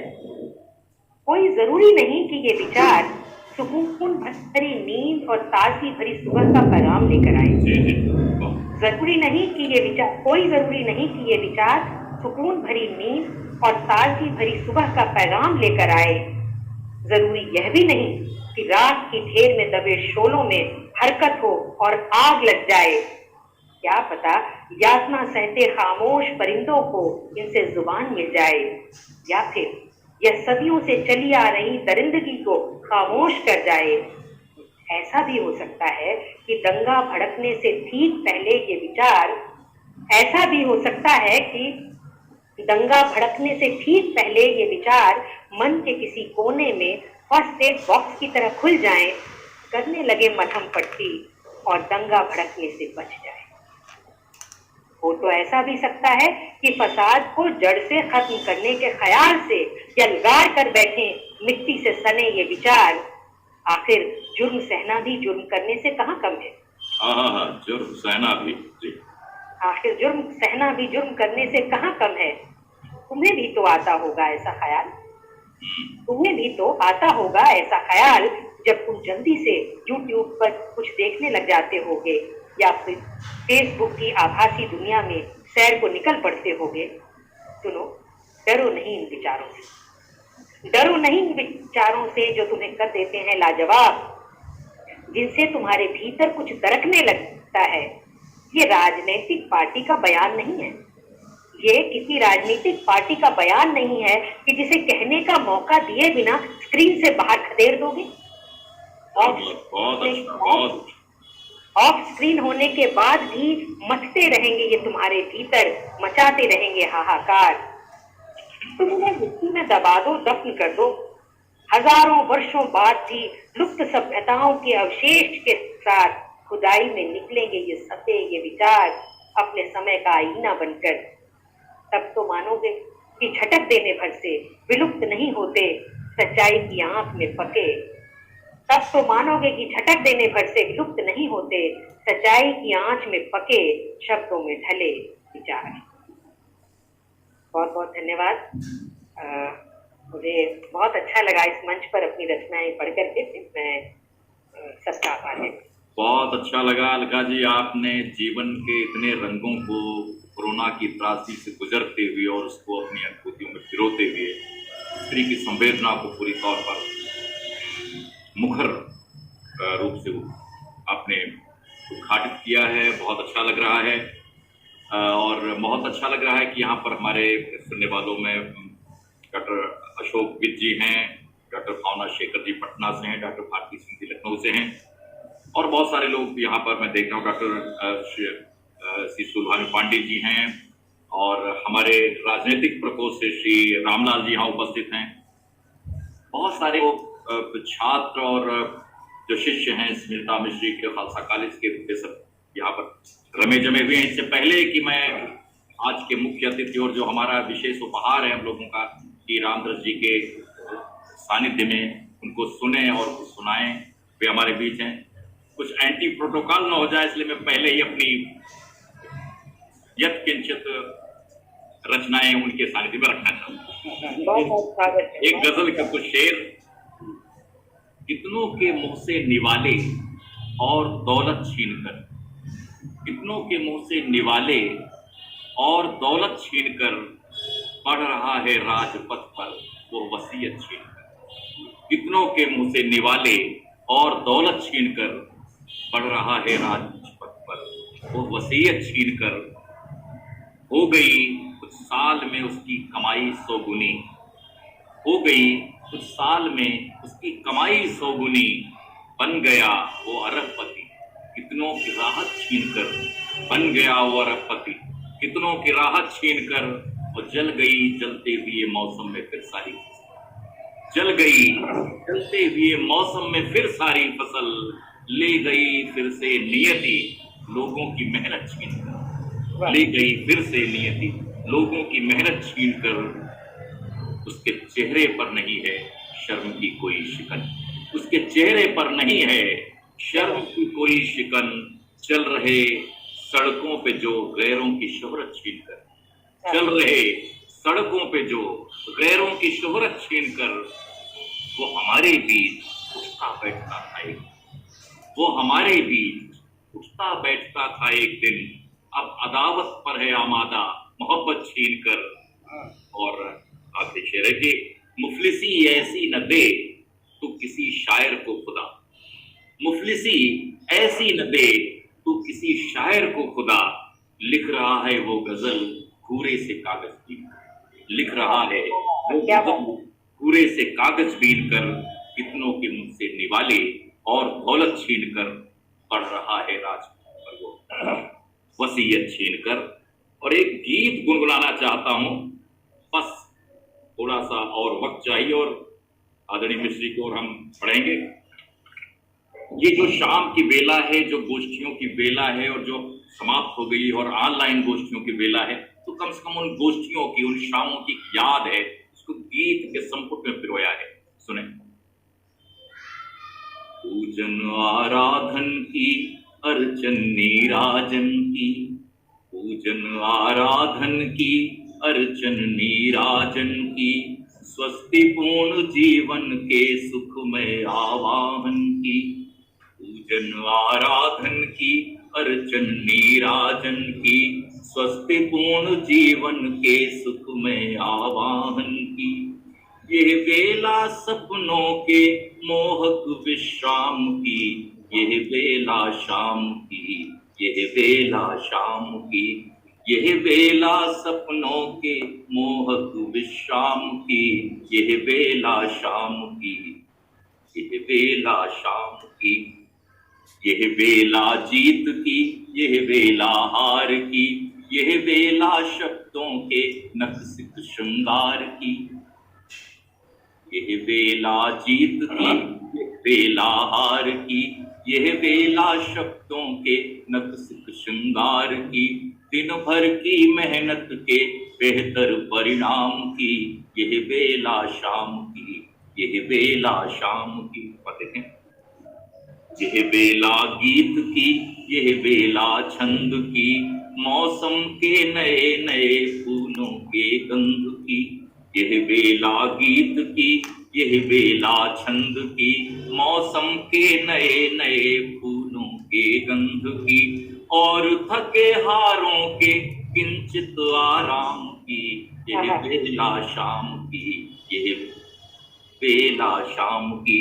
और एक से देखें, यह बेला नृत्य की, संस्कृति साहित्य की, कोमल पद कहियों के सर्जन सामर्थ्य की, यह बेला नृत्य की, संस्कृति साहित्य की, कोमल पद कहियों की सर्जन सामर्थ्य की। मित्रों के संग बैठे, मित्रों के संग बैठे टकराते जाम की, यह बेला शाम की, यह बेला शाम की।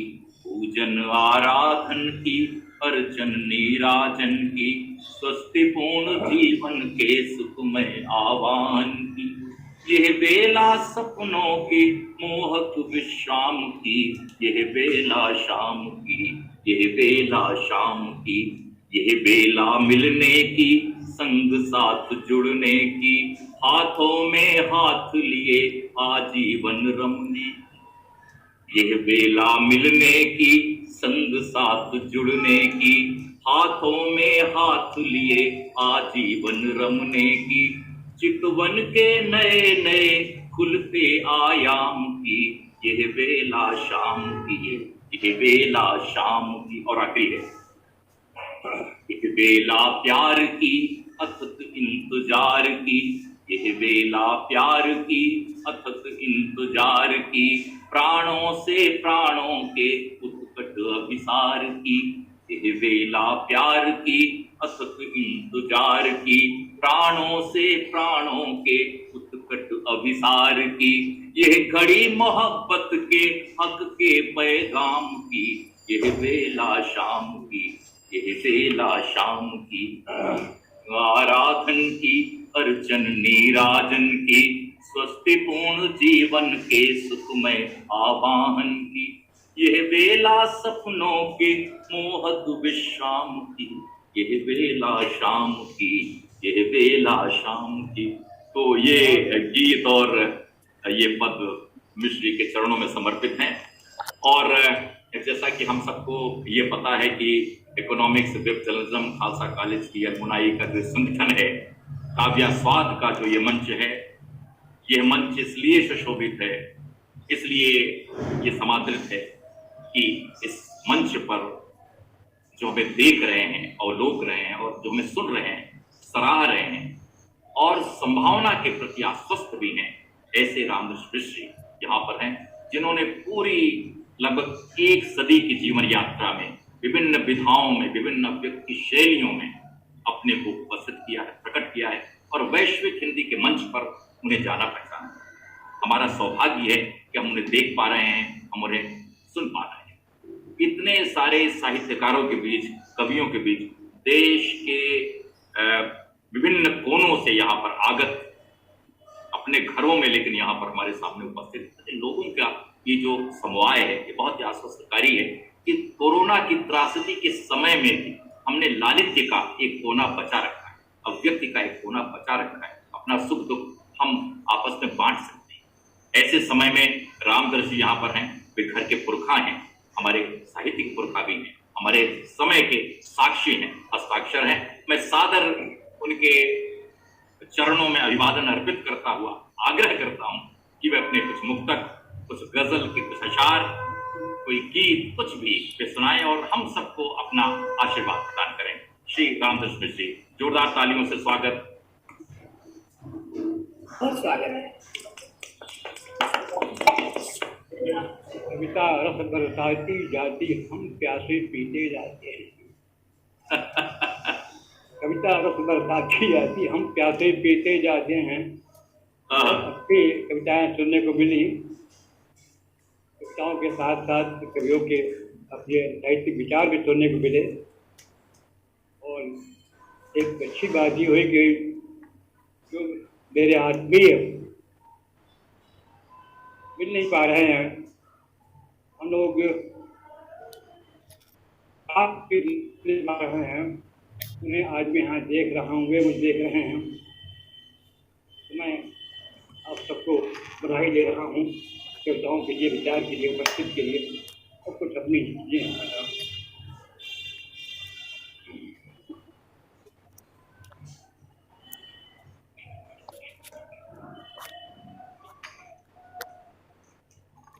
एक कविता मेरी है, अपना रास्ता। ये अपना रास्ता है जी डॉक्टर। ये रास्ता हरा भरा था, चिकना था। यह रास्ता चिकना था, हरा भरा था, लेकिन अपना नहीं था। इसलिए जब जब इस पर पांव रखा, फिसल कर गिरा।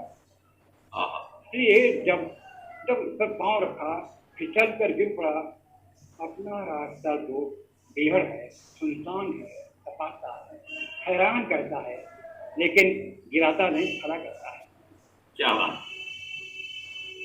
बहुत अच्छा। भीतर रास्ता है, भीतर भीतर खड़ा करता है। अपना रास्ता तो बेहद सुनसान है, गिराता नहीं, खड़ा करता है, बाहर बाहर मारता है, भीतर भीतर बड़ा करता है।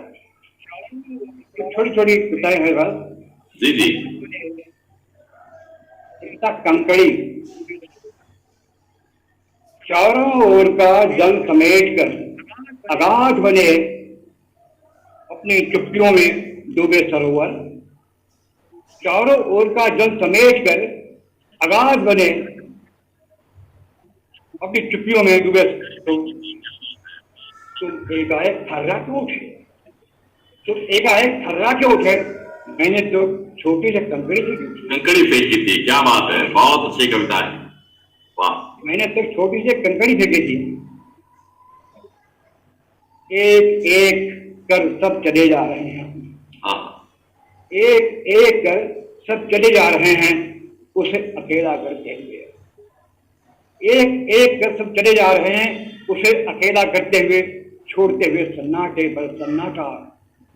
उसे लगता है आने वाला सन्नाटा और भी बड़ा है। उसे लगता है आने वाला सन्नाटा और भी बड़ा है, फिर भी लगातार वह किसी किसी प्रतीक्षा के लिए खड़ा है। फिर भी वह लगातार किसी किसी के उत्तर खड़ा है। एक छोटी कविता है, कुछ फूल कुछ कांटे हमने आपस में बांटे। हाँ, क्या बात, क्या नाम? और कुछ कांटे हमने आपस में बांटे। यात्रा के हर मोड़ पर हमने एक दूसरे का इंतजार किया है। हाँ, हमने प्यार किया है। हाँ, हमने प्यार किया। क्या बात है, बहुत अच्छा। कुछ कांटे हमने आपस में बांटे। यात्रा के हर मोड़ पर हमने एक दूसरे का इंतजार किया है। हाँ, हमने प्यार किया है। बहुत एक पहले पिता है निशान। हाँ, ये मकान बढ़कर तिमंजिला चौमंजिला हो गया। हाँ, ये मकान बढ़कर तिमंजिला चौमंजिला हो गया। इसकी सीमेंट सूखकर कड़ी हो गई। लेकिन उस दिन तुमने मजाक मजाक में गीली सीमेंट पर जो मुलायम पाँव रख दिया था, उसका निशान ज्यों का त्यों है। हाँ, बहुत बहुत खूब।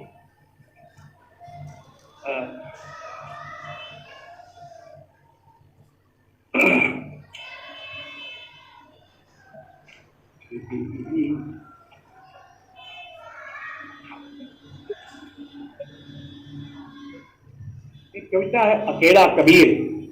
अकेला कबीर। कबीर के मूर्ति के सामने एक भीड़ जमा थी। कबीर की मूर्ति के सामने एक भीड़ जमा थी। हर आदमी चिल्ला रहा था, मैं हूँ वारिस कबीर का, मैं हूँ वारिस कबीर का। कबीर फक्कर था, अक्खड़ था, महान था। कबीर केवल आदमी था, न हिंदू था, न मुसलमान था। कबीर हमारा समय है, हमारा जिंदा अतीत है। कबीर हमारे भविष्य का क्रांतिकारी गीत है। क्या बात। कबीर जलते सच का मसीहा था, गोला था। कबीर झूठ के खरपतवार के लिए आग का गोला था। कबीर के मूर्ति मुस्कुराई। कबीर के मूर्ति मुस्कुराई, लोगों को चकित करती हुई कबीर में बदल गई, और लोगों को चकित करती हुई कबीर में बदल गई। कबीर ने भीड़ को आवाज दी, मेरे प्यारे वारिसों, तब मैं अकेला था। कितना अच्छा लग रहा है कि आज इतने लोग मेरे साथ हैं। मेरे प्यारे वारिसों, तब मैं अकेला था। कितना अच्छा लग रहा है कि आज इतने लोग मेरे साथ हैं। आओ, हाथों में लुकाशियां ले लो, अपना घर फूंको और मेरे साथ खोलो। आओ, हाथों में लुकाशियां ले लो, अपना घर फूंको और मेरे साथ खोलो। भीड़ स्तब्ध थी, धीरे धीरे छटने लगी। कबीर फिर अकेला का अकेला रह गया और मूर्ति में समा गया। वाह वाह वाह। एक गजल पढ़ता हूँ।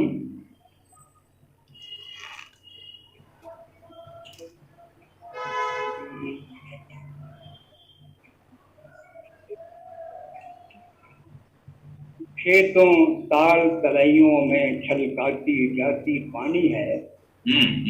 खेतों ताल तलैयों में छलकाती जाती पानी है। लुटा रही खुद को देखो, नदिया कैसी दीवानी है। क्या बात। लुटा रही खुद को देखो, नदिया कैसी दीवानी है। भगे जा रहे लोग कहीं पर, मैं सहमा सा देख रहा। जी। भगे जा रहे लोग कहीं पर, मैं सहमा सा देख रहा। सच कहते हैं लोग मुझ में भी बहुत नादानी है। सच कहते हैं लोग मुझ में अभी बहुत नादानी है। जी।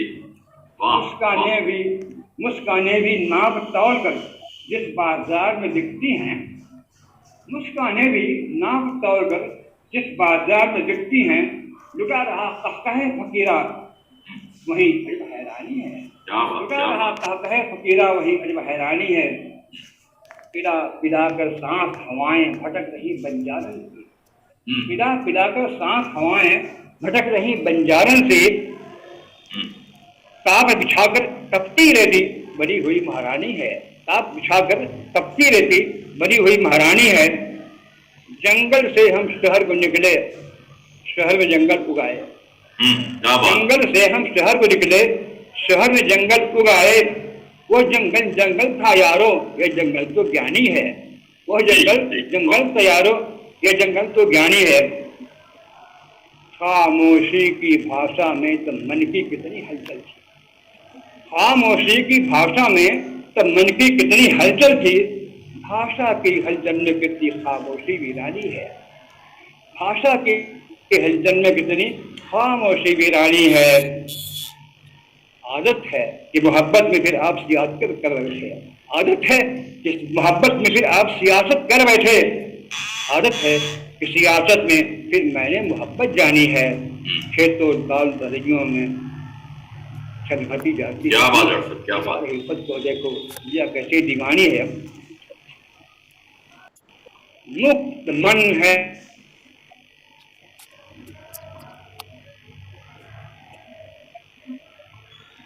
ही है नशा उसमें अदब का, किंतु उन्मादी नहीं है नशा उसमें अदब का, किंतु उन्मादी नहीं है।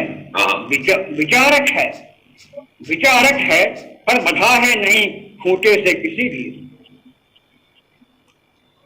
है नहीं खूंटे से किसी भी। वह प्रगतिमय है खड़ा, लेकिन प्रगतिबाजी नहीं है। क्या बात है, क्या बात है, बहुत लेकिन अच्छा। प्रगतिबाजी नहीं है। उसे खोजते से भटक रहे, वो किधर गया, वो किधर गया। उसे खोजते से भटक रहे, वो किधर गया, वो किधर गया। वही तो बतलाओ मुझे, वो इधर गया या उधर गया। क्या बात है, तो बहुत बतलाओ अच्छा। मुझे, वो इधर गया या उधर गया। मैंने कहा भटका बहुत हुआ आपके परिवेश में। मैंने कहा भटका बहुत हुआ आपके परिवेश में। उसे चल गया सच का पता, वह आज अपने घर गया। घर गया, उसे चल गया सच का पता, आज आज अपने घर अपने गया। घर गया। अब बस करें।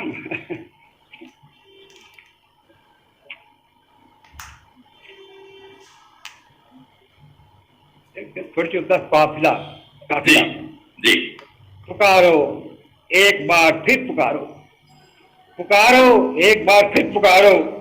हो सकता है तुम्हारी तरह कोई और पागल पीछे छूट गया हो सब्ज काफिले से। हो सकता है तुम्हारी तरह कोई और पागल छूट गया हो सब्ज काफिले से, और रौंदे गए खेतों को आंसुओं से सींच रहा हो, और रौंदे गए खेतों को आंसुओं से सींच रहा हो। धीरे धीरे घायल राष्ट्रों के शरीर में कड़ी बूटों की कीनक खींच रहा हो। पुकारो फिर पुकारो, ताकि छूटे हुए पागलों का भी एक काफिला बन जाए। क्या बात, क्या बात। हम बस्ती में रहा। हाँ अच्छा एक कविता पढ़े ना। जी जी। विरासत। विरासत। तुमने जो प्यार का सत्य दिया था, उसे बचाते बचाते बहुत थक गया हूँ माँ। तुमने जो प्यार का सत्य दिया था, उसे बचाते बचाते बहुत थक गया हूँ माँ। तुमने कहा था पुत्र तुम्हारे भीतर यह सत्य रोप रही हूँ, पुत्र तुम्हारे भीतर यह सत्य रोप रही हूँ। इसे पेड़ की तरह बड़ा होने देना, इसे पेड़ की तरह बड़ा होने देना। तुम जानते हो पुत्र, पेड़ अपने लिए नहीं जीता। तुम जानते हो पुत्र, पेड़ अपने लिए नहीं जीता। वो चारों ओर फैलाता है अपनी छाएं, खुशबू और रस। मैंने तो इसे बड़ा बनने दिया माँ, मैंने तो इसे बड़ा बनने दिया माँ, लेकिन लोग इसकी डालियां काटते रहे, काटते रहे। लेकिन लोग इसकी डालियां काटते रहे, काटते रहे। अपने अपने वास्ते इन्होंने इस पर कोई बसंत आने ही नहीं दिया। अपने अपने वास्ते इस पर उन्होंने इस पर कोई बसंत आने ही नहीं दिया। मैंने उसका एक बीज बचा रख दिया है माँ, मैंने उसका एक बीज बचा रख लिया है माँ। और इसे लिए भी घूम रहा हूँ कि किसी के भीतर थोड़ी मिट्टी दिखाई पड़े तो उसे रोकूं। हाँ, क्या बात, क्या बात। अब मेरा ख्याल है काफी हो गया। अच्छा ठीक है, ठीक है डॉक्टर साहब। देखो जी, लाइट, आप लाइट गई है क्या शायद? हाँ लाइट गई। जी जी, तो चलिए डॉक्टर साहब, फिर बहुत अच्छा रहा। और मेजबान कर रहा हूँ। ये एक लेखक की आवाज नहीं बल्कि एक सदी की आवाज है। रामदृष्टि नहीं बल्कि एक जैसे सदी हमारे बीच बोल रही है। मैंने भूलता अभी बीच में उन्होंने एक अपना चौपदा मुझे सुनाया था एक दिन, जो मुझे याद है कि आदमी हूं मगर झंडा नहीं हूं, किसी भी वाद का डंडा नहीं हूँ, डंडा नहीं हूँ, नदी के साथ मैं तिरता रहूंगा, किसी भी घाट का पंडा नहीं। ये पूरे ये चार पंक्तियों का जो पद है, ये उनकी पूरी वैचारिकता का आधार बिंदु है। और जिस बिंदु पर विचार भी सुनाना चाह रहे हैं मिश्र जी, 1 मिनट हम। जी जी जी जी। आइए आइए कैसे आना हुआ, आइए आइए कैसे आना, आइए आइए कैसे आना हुआ, आज तो धन्य यह आशियाना हुआ, आज तो धन्य यह आशियाना हुआ, बाद मुद्दत के हम कैसे याद आ गए, बाद मुद्दत के हम कैसे याद आ गए, एक हकीकत सा कैसे फसाना हुआ। क्या बात। कोई नजरों से क्या देखते हैं उधर, कोई नजरों से क्या देखते हैं उधर, माँ को गुजरे हुए तो जमाना हुआ। हाय हाय हाय, क्या बात क्या बात। कोई नजरों से क्या देखते हैं उधर, माँ को गुजरे हुए तो जमाना हुआ। एक भाई था, हाँ एक भाई था, वो भूखती मार खाका सयाना हुआ। एक भाई था, हाँ एक भाई था, वो भूखती मार खाका सयाना हुआ। एक बहना थी, हाँ थी मगर अब नहीं, एक बहना थी, हाँ थी मगर अब नहीं, क्या बताऊं क्यों उसका जाना हुआ, क्या बताऊं क्यों उसका जाना हुआ। क्या बात। एक गायक था, हाँ भी गाता है वो, एक गायक था, हाँ भी गाता हो, कोई सुनता नहीं है दीवाना हुआ, हाय हाय, कोई सुनता नहीं है दीवाना हुआ। जी हाँ जी हाँ जी हाँ जी हाँ, यहाँ एक चौपाल थी, जी हाँ जी हाँ यहाँ एक चौपाल थी, देखिए अब यहाँ कारखाना हुआ। जी हाँ एक चौपाल थी, देखिए अब यहाँ कारखाना हुआ। आप अपनी नई दास्तां छेड़िए, अब तो किस्सा यहाँ का पुराना हुआ। आइए कैसे आना हुआ। बहुत अच्छा बहुत अच्छा। ठीक है डॉक्टर साहब, बहुत ही अच्छा लग रहा है आपको सुनना, और ऐसा लग रहा है कि बस आप सुनाते रहे और हम लोग सुनते रहे। बहुत अच्छा लग रहा है, और बिल्कुल मन हो रहा है कि कितनी सारी कविताएं और गजलें सुने, और एक पूरी जो इतनी सादगी भाषा की और इतनी मर्मस्पर्शिता, ये सच में बहुत बहुत ज्यादा सीखने को। थोड़ी कविता पढ़ रहा हूँ। जी जी जी जी, एक कविता विषय और सुना रहे जी। कविता है भवन भवन भवन। हाँ, मिट्टी का मांस गलाकर ईंटें बनी, मिट्टी का मांस गलाकर ईंटें बनी, उसके कलेजे को तोड़कर सीमेंट, उसके कलेजे को तोड़कर सीमेंट, उसकी ममता के रस में उगे हुए पेड़ों को काट कर शहतीरें और दीवारें बनी। इन सबको जोड़कर उसी के बेघर बेटों के काले काले हाथों ये भवन बनवाया गया। ये आकाश की हंसी पीता हुआ, उसी के बेघर बेटों के काले काले हाथों ये भवन बनवाया गया। आकाश की हंसी पीता हुआ गर्भंदक भवन, अब मिट्टी को इसमें झांकने से डर लगता है, मिट्टी को इसमें झांकने से डर लगता है। धन्यवाद। बहुत अच्छा लग रहा है मिश्री को, उनकी कविताओं के लिए बहुत धन्यवाद, उनके सानिध्य के लिए धन्यवाद, उनके सहकार और आशीर्वाद के लिए धन्यवाद। और मुझे लगता है कि कविता का जो अपने साहित्य से ताल्लुक होता है, मानवीय संबंधों से ताल्लुक होता है, उसका पूरा निदर्शन आज के इस कवि समवाय में हुआ। मुझे मजहर बुखारी का एक शेर याद आ रहा है, दो शेर याद आ रहे हैं कि छोड़ दे कुछ नहीं है रंजिश में, आ मेरे साथ खेल बारिश में, छोड़ दे कुछ नहीं है रंजिश में, आ मेरे साथ खेल बारिश में, याद कर नंगे पांव दौड़ते थे दूर तक तितलियों की ख्वाहिश में। तो कविता इसी ख्वाहिश, इसी स्मृति, इसी सहकार, इसी साहचर्य का नाम है। और आज की इस कवि गोष्ठी जो कि economics with journalism Khalsa college alumni Delhi विश्वविद्यालय के छात्रों का समवाय है, और इसका सूत्र निर्देशन डॉक्टर स्मिता मिश्र के हाथ में है, जो कि प्रोफेसर हैं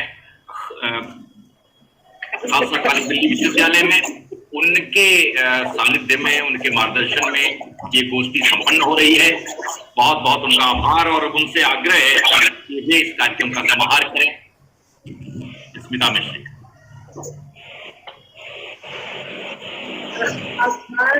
ओम जी और पापा की ही कुछ पंक्तियां हैं। कौन आया चल पड़ा लो वक्त से ठहरा हुआ, कौन आया चल पड़ा लो वक्त से ठहरा हुआ, देखते ही देखते वन बाग सा सहरा हुआ, खुल गई सारी दिशाएं उड़ चले गाते बिहग, खुल गई सारी दिशाएं उड़ चले गाते बिहग, खिलखिलाती उड़ी जाती हवा सा पहरा हुआ, इंद्रधनु की रंगतों की बारिशें होने लगी, देखने सपने लगा फिर आसमान डरा हुआ। तो जो मेरे जो विद्यार्थी डर रहे थे इस पूरे माहौल से, लगभग ठीक 1.5 महीना पहले जब ये लॉकडाउन की घोषणा हो रही थी, तो हमारे विद्यार्थियों पे आसपास में बहुत सारे ऐसे लोग थे जिन्होंने अपने अभिभावकों को खो दिया था, जो नितांत अकेले रह गए। तो एक अध्यापिका होने के नाते हमारा काम केवल तब खत्म नहीं हो जाता जब कॉलेज चल रहा हो, कॉलेज से पास आउट होने के बाद भी ये विद्यार्थी हमसे जुड़े रहते हैं और हमारी जिम्मेदारी इनके साथ साथ चलती है। तो तब ये सोचा गया हमने मिलकर के कि क्यों ना ये जो तमाम अंधियारा है, तमाम जो नकारात्मक माहौल है, इसको क्यों ना हम रोज 1 घंटे की रोशनी से दूर करने की कोशिश करें। तब से सोमवार को छोड़ करके हम लगभग रोजाना मिलते हैं 1 घंटे के लिए, और तमाम ऐसे विषयों पर विशेषज्ञ देश विदेश के तमाम विशेषज्ञों को हम जोड़ते हैं जो इनको कहीं ना कहीं उस अंधियारे से दूर ये विश्वास दिलाएं कि कल रोशनी होगी, इंद्रधनुष निकलेगा। तो ऐसी ही कोशिश, और इस कोशिश में मैं बहुत सौभाग्यशाली हूँ कि ओम निश्चल जी हमारे साथ जुड़े, और रविवार का दिन आपने ऐसा सुरमई कर दिया, इतना खूबसूरत कर दिया कि पिताजी, जब मैं उत्तम नगर जिस दिन लॉकडाउन था, आनंद फानन में इन लोगों को लेकर के यहाँ सोनीपत कुंडली में आई, तमाम सीमित संसाधनों में कोशिश मैंने किया कि उस बाहर की काली आंधी से मैं बचा सकूं। तो तमाम अपने स्वस्थ की मैंने बड़ा प्रयास किया, और जब संडे आना होता है, रविवार आना होता है, तो इनकी जो प्रसन्नता है, इनकी जो खुशी है, वो सुबह से जो है वो पूछते हैं आज है, मैंने कहा है। ये पूरी जो प्रसन्नता है और ऐसे चेहरे जो नितांत आत्मीय हैं, और खास तौर पे जैसे अलका जी जो कि अभी उस भीषण उस बीमारी से गुजर करके या गुजर रही है, उसके जो आफ्टर इफेक्ट्स है उससे, तो अलका जी हैं, ओम जी हैं, वेद मित्र हैं, नरेश शांडिल्य जी हैं, जो निरंतर वाणी विहार में जिनकी उपस्थिति जो है हमारे जीवन का एक अनिवार्य हिस्सा होता था। तो किस तरह से पिताजी उस अनुपस्थिति को महसूस कर रहे थे, लेकिन वह इस जो रविवार होता है उनकी प्रसन्नता जो है वह दिखती है कि जब लोगों से वापस जुड़ेंगे।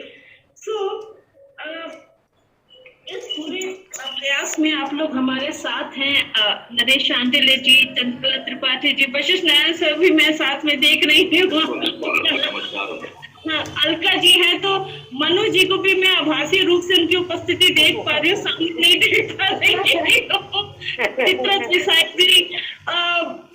उज्जवल शुक्ल मेरे विद्यार्थी, बड़े होनहार विद्यार्थी हैं, और साथ में ही अगर मैं देखूं विश्वविद्यालय डॉक्टर सुपर हैं, आप भी बहुत गहरे संकट से गुजरी हैं, अभी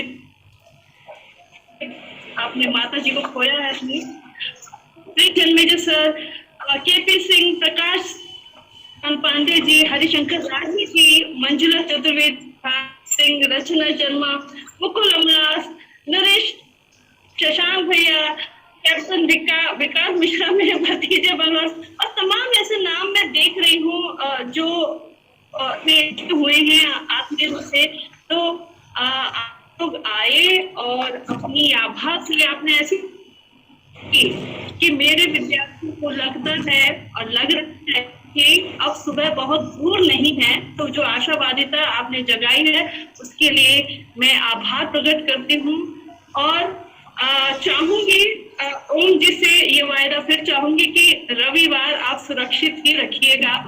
लॉकडाउन खुले चाहे ना खुले, लॉकडाउन खुले या ना खुले, रविवार आप सुरक्षित रखिएगा। भाई हमारी ओर से तन समर्पित, मन समर्पित, आत्मा का तन समर्पित।